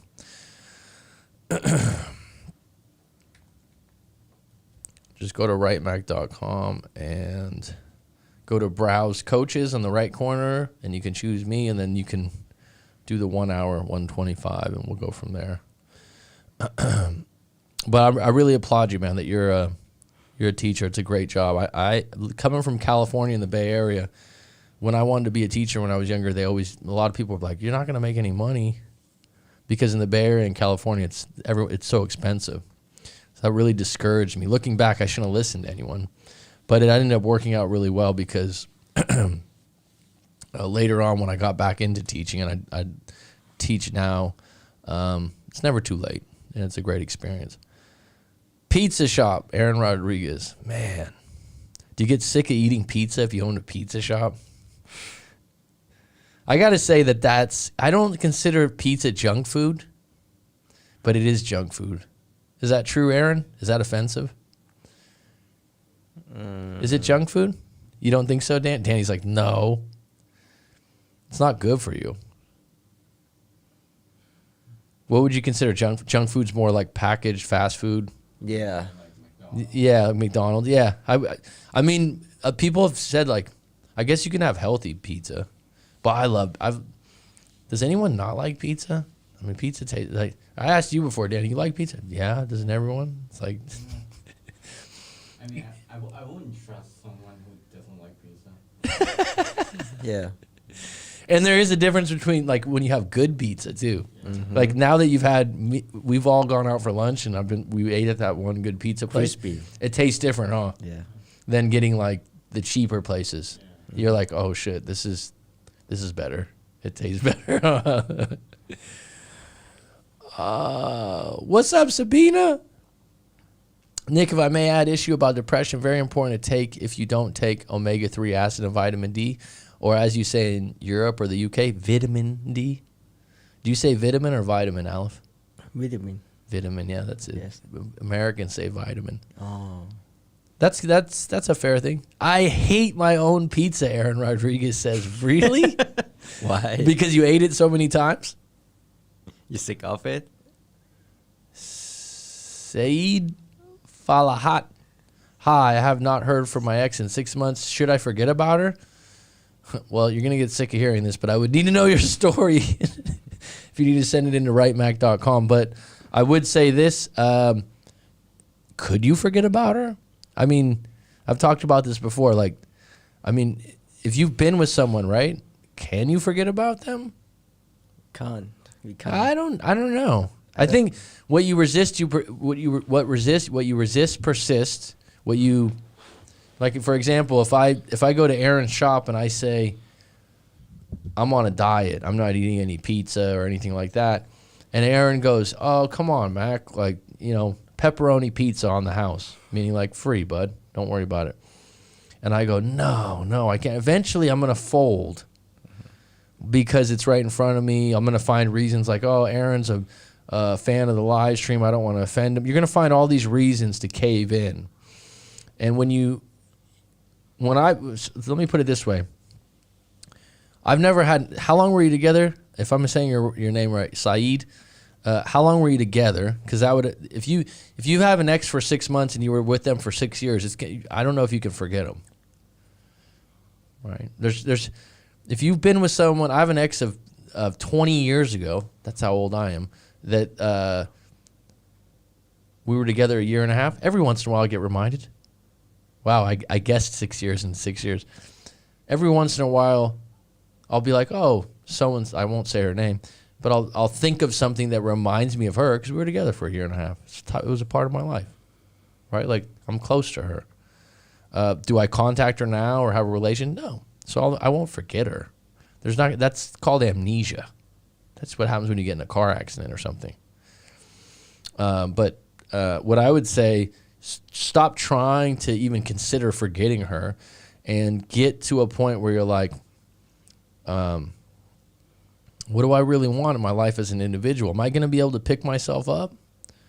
Am I going to be able to live as an individual? Am I capable of meeting someone of equal or higher value? Do I need to get into a new routine? Saeed, I would need to know what happened in the breakup. I don't like any time you're in a position where you're hoping, wishing for your ex, because that's kind of one of those things. We can hope and wish for it to rain, because it hasn't rained in a long time. We can hope and wish to win the lottery. Hoping and wishing another human being comes back and loves us, I don't know if it's healthy. Because that other person has so many other things that they might be doing that might not work. I don't like using hope in that case. What I like is going, who am I as an individual right now? What do I really want? Do I really want her back? Do I really think we can fix the problems? Not, if I do this, this, and this for her, then maybe she'll come back to me. That's a really bad take. Do I like who I am as an individual right now? Where there's some fair statements. Being in no contact allows you a little bit of time to assess that, dude. Sabina, thanks. I will look into getting into my work. Has been very helpful in exercise as well. Good. Minnesota doesn't have a lot of sun, though, does it, huh? But you got nature. Yesterday, I was part of one YouTube stream where I learned how important to have an Instagram to be able to get girls. In U.S., Instagram is more important than IQ and health. Jeez, Sabina. I guess I better work on my Instagram. I know a guy that said that he spent money on his Instagram taking professional photo shoot of his pictures, and he meets women internationally, and he's like, Instagram's better than Tinder for that reason.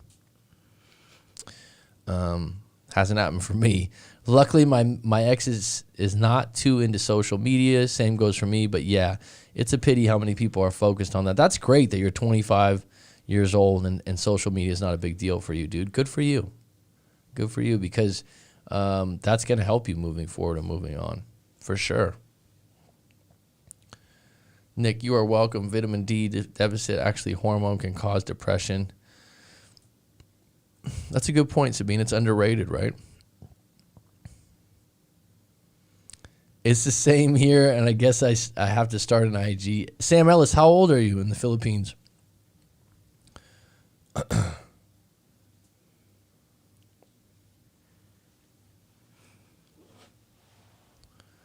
Sam's actually in PI, Philippines. I just heard Oliver Stone. You know who Oliver Stone is, Aleph? What? What? Sorry, Where's this what? English from? It's like you're from England. What? What? That's how Alex talks, huh? Yeah. One of our buddies from the UK says, "What?" Right? He does. Okay. You go, "What? What is it? What is it? Hey, what?" Oliver Stone's a director. Have you ever seen the movie Platoon? Platoon. I've heard of it. Great movie, dude. Because you like good movies. You like art movies, right? Well, it's not an art movie. It's just a good movie. Yeah. Like a well-done movie with like real...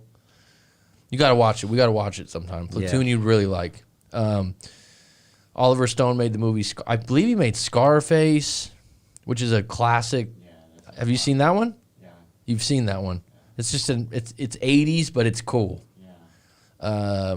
So I'm just telling them because they haven't watched. This is American culture type movies, but he made another movie. I'm pretty sure he made the movie JFK, which was great, which was about the president getting assassinated. Like, he's just a great filmmaker. But Platoon, he actually said, was made in the Philippines, and so was Apocalypse Now, which is a very famous movie. I don't know if you ever heard of that movie. A very interesting, out there kind of movie. But yeah, both of those were made in PI in the Philippines. Rambo, one of Rambo's was actually made in Chiang Mai, I think. Did you guys know that? You know Rambo, right? Yeah. One of them, I don't know which one. I don't know if it was First Blood or which one, but it was made in it was made in right above Chiang Mai or Chiang Rai. Mac, does your website have any great book suggestions, or do you have any that are like top of your list, focus on oneself after a breakup or just in general?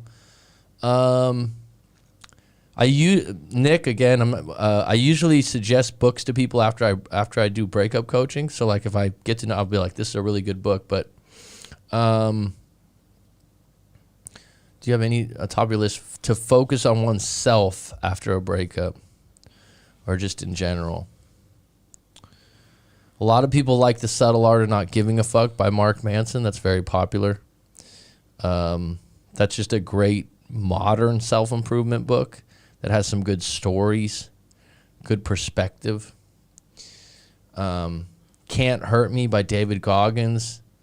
I've had a lot of clients say that was a turning point book for them. Because you're asking me for books about focusing on yourself after a breakup. You're not asking for books about attraction or dating. Because a lot of times after I talk to someone, for example, if a guy was maybe too nice and didn't he thought this was actually a good thing. And when I mean, what's that? Poor. Poor? Yeah, PUA, that what you talked with Jessica before on live stream. Pua? Yeah. That's a pickup artist. That's a different thing. Oh, sorry. No problem. Pua's a pickup artist. Nice guy syndrome is just a lot of times it has to do, maybe you were raised by sisters and your mom, your dad wasn't around, and you're just overly nice, and women walk on you and they find it unattractive. And I'm not saying that about you, Nick, but then I would recommend like No More Mr. Nice Guy. If you ever feel like, oh, maybe I was a little too nice. But a good couple is The Subtle Art of Not Giving a Fuck by Mark Manson. I really do like suggesting it after we talk, or at least knowing your story, and then I can give you some really good books that suit you, that would surprise you. Because I listen to audiobooks religiously. I listen to a lot of different ones, and so after I talk to you, I'll be like, that's good. But The Subtle Art of Not Giving a Fuck's a great one by Mark Manson. I think that's really good. And it's interesting because there's not a book in particular that I'm like, this is the best breakup book. That's what I'm working on. I've been talking about it for a long time. I got to get it done. But one of the things I'll tell people in a breakup is that you need to do an honest self-assessment. There is on YouTube audiobook. Okay. I didn't even know there was something called YouTube audiobook. Let me look at my list here.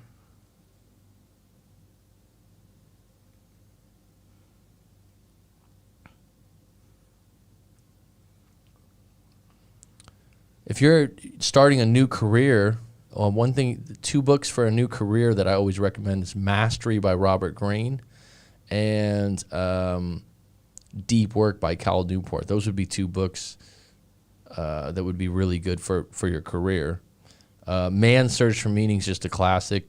So, like I said, when we do the coaching session, we can get into a couple ones that might suit you more as an individual. The Tactical Guide to Women by Sean Smith's a good one. She said our relationship has not evolved in 6 years and we became like friends. She also said I have not done anything wrong and it's just that she does not want to be in a relationship now. So you're in a 6-year relationship. It's been 6 months since you talked. I could be wrong. This is just me guessing. I'm guessing that this woman's in her early to mid 20s. Saeed, tell me I'm wrong.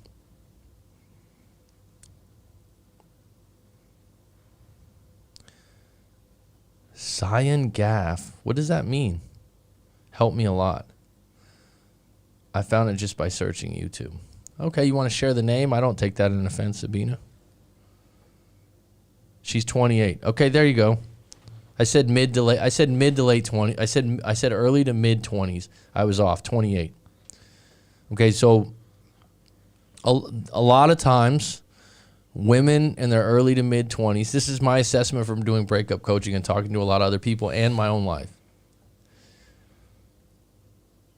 They think to themselves, is this it? Is this the only guy I'm ever going to be with? They usually meet a friend or start a new job. Not always. I could be wrong on this side, but a lot of people are like, yeah, that's what happened to me. They move it. They have a new group of friends, and one of the friends is single and having a lot of fun. They start going out with that friend or sister, and they start going out more regularly and doing things with that person, and they start to think, what would it be like to be single? The other thing is they get a new job. They start hanging around new people at the job. They take on a new identity, and you're no longer a part of it. But that age group, women in their 20s, they are more flighty, and they actually are still at a time in their life where they're generally at their highest level of attraction. They're still getting a lot of attention for other men. And so that is a time when they will go, it's not you, it's me. Hey, I just want to be friends. And that's not them hating you. That's just that they fell out of love, and they're also looking for more adventure, more spontaneity, and that might not be something that you could create after being 6 years into a routine. Now, Saeed, I would highly recommend, again, if you've been 6 years in, do a live coaching session with myself. Teacher Maysam. Okay. Maysam. Okay. She also said she has a lot to do, and she also said it's not you, it's me. See, that's what I just said. Was I accurate on one of those two things? Did she get a new job over the last year or 2 years, or did she start hanging out with a new group of friends that are single, or one friend?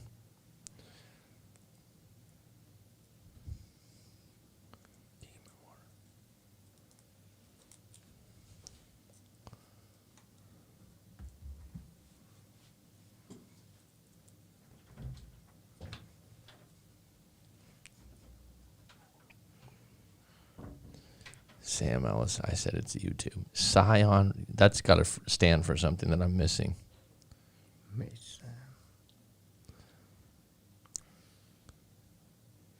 Thanks a lot. Was I accurate, Saeed, or no? Was that correct? But like I said, let's do a live coaching together, and if you don't like it, I'll give you your money back. But 6 years, 5 years, you guys got to unpack that stuff, because here's the problem. You got to get some clarity on what happened and why. I was accurate, Saeed? Dude, I've been doing this a long time. Which part? She got a new job, or she got new friends that were single? That's one of the biggest ones. Girls want Instagram. What do you mean by that, Zabina? Thanks, Saeed. I've been doing this for a little while, dude. The amount of times I've talked to someone in a coaching session, they're like, exactly. Yeah, that's what. And I'm like, yeah, new job. Okay. I actually broke up with a girlfriend. I was 28. She was about 25, 26. And that's what happened. New job, new identity. Girls want to fish.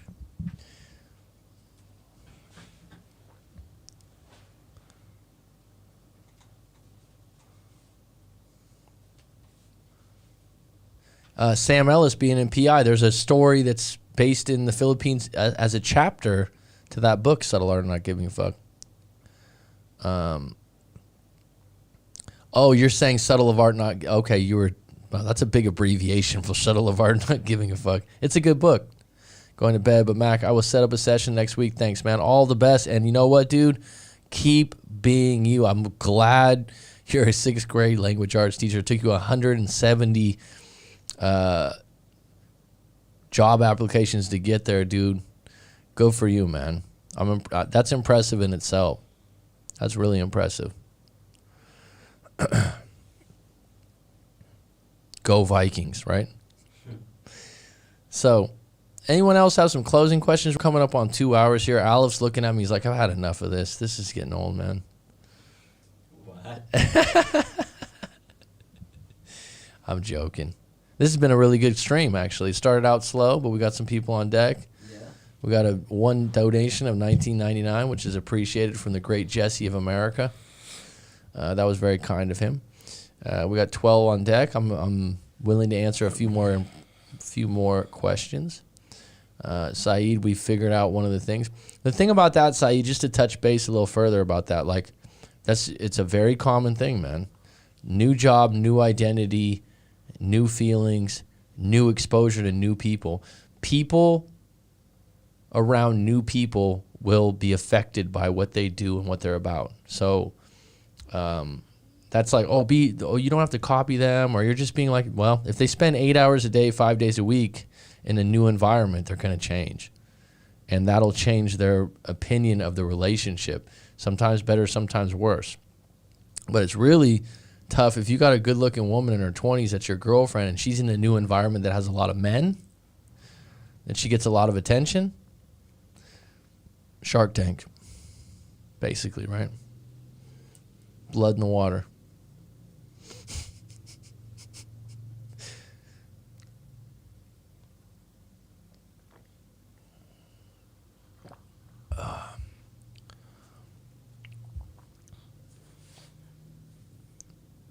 Rain never came.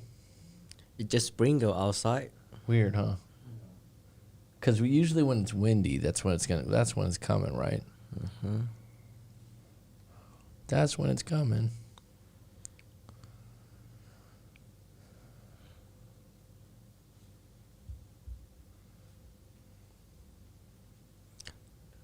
The substitute of Don't Give a Fuck. I saw that. What was that book about? The Subtle Art of Not Giving a Fuck.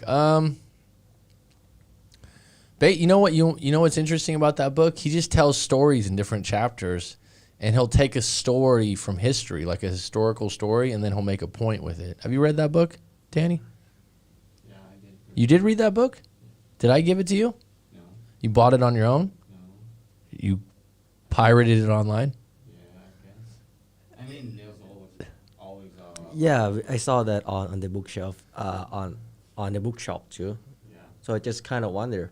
Very popular book. That's good. It's good. He's a younger guy. He's in his like a lot of people that write. I think he was like 33 when he wrote it. I guess that's not too young, but he's 30. Like his perspective is a little younger, I guess. You know, the way he uses language, and he swears a lot. Did you like it?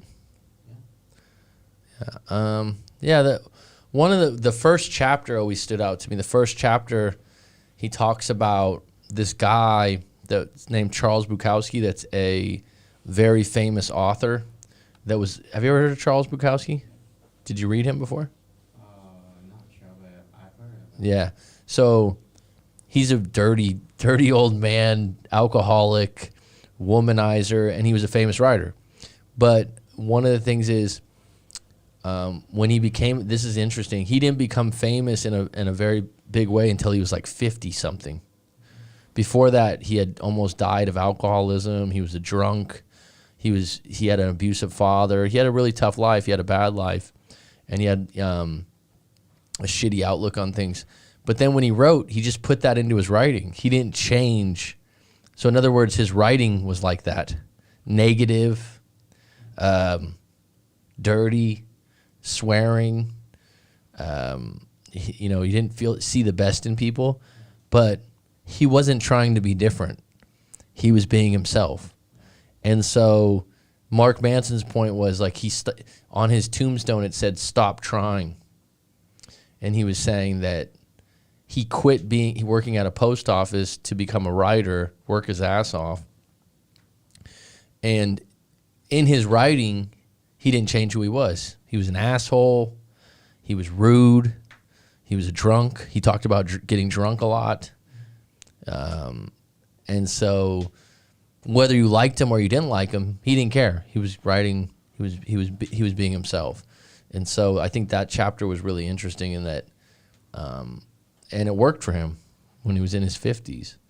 And so like he says, stop trying to be who you're not. Stop trying to be something for someone else. But he wrote, that's a message I could tell you and you'd be like, yeah, good message, Mac.